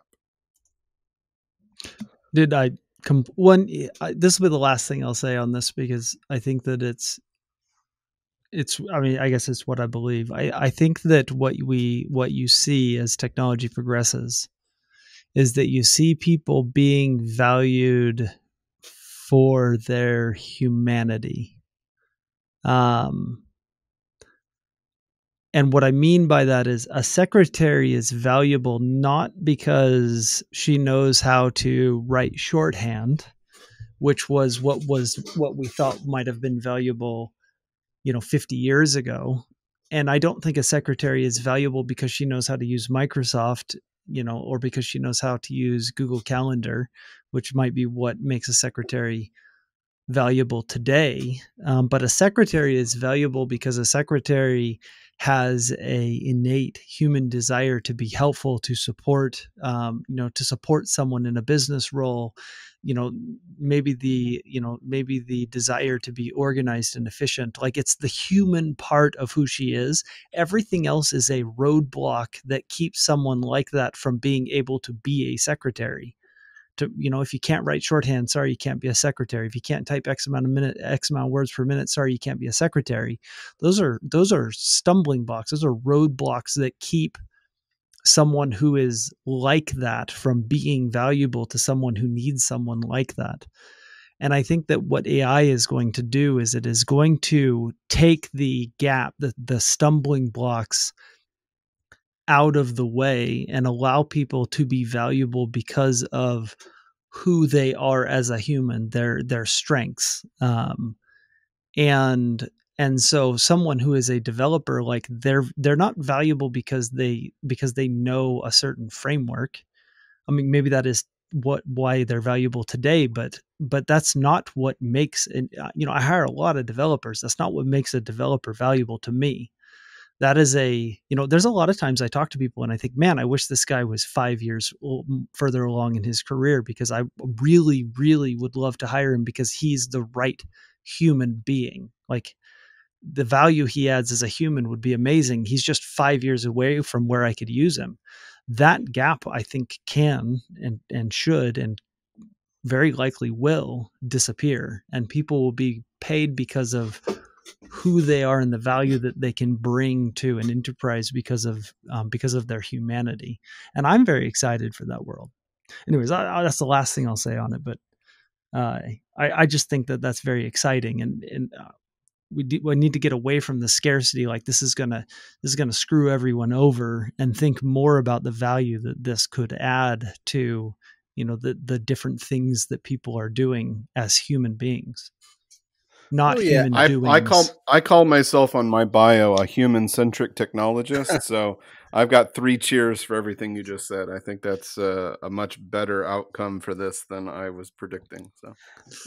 Plus, also, I feel, just wrapping up now, if we do get to that point where we are looking more at the human, I think we'll just end up getting better employees and, better hires from the start. Because there's, you hear about it all the time, and I'm sure you've had it hiring, over the years as well. Just you hire someone on paper, their list of, skills, their background looks like exactly what you want. And they may be technically capable. Let's say they haven't lied about any of that. Some people lie, but let's say they haven't. Like, they're technically capable, but they're just not gelling with the team. They're just not fitting the code. Like, there's something about them, and maybe or maybe you just have the feeling that, okay, they're not the right, like you said, the right human being for the role. Whereas you get people that you come across where you say, okay, they're the right human being. Maybe they don't have the skills yet, maybe they're 5 years away and I can't quite hire them for that role, but I can see the way they interact, they will be perfect, and they're probably not going to get fired if I hired them at the right role. So I feel like we'll get to a point where we're hiring and maybe hopefully firing. Being made redundant, is something, something else. People quitting something else, but like firing, because we hired incorrectly. I feel like that might be a problem that gets maybe not solved, but reduced heavily. Yeah, completely agree. Dude, I've got a mentor of mine who always says, Jesse, they're human beings, not human doings. And I think that AI could make that a reality. Oh yeah, 100%. I love that. That's great. So I just want to thank you, Jesse, for coming on the podcast. I want to thank you, Kyle, as well. Obviously, both of you have already been on, the podcast before. Jesse, twice before. Kyle, once before. And I'll link it in the description, all of the episodes from Jesse and Kyle, so you can check those individual ones out. And yeah, thank you, Kyle. Thank you, Jesse, for coming onto this panel and, discussing Web3 and just, the industry in general. Thanks for having me. It's been awesome. Yeah, dude, thanks for having me. I love these kinds of discussions. Oh, yeah. And, thank you for everyone out there listening. And I'll see you in next week's episode of FireDEV. Bye-bye.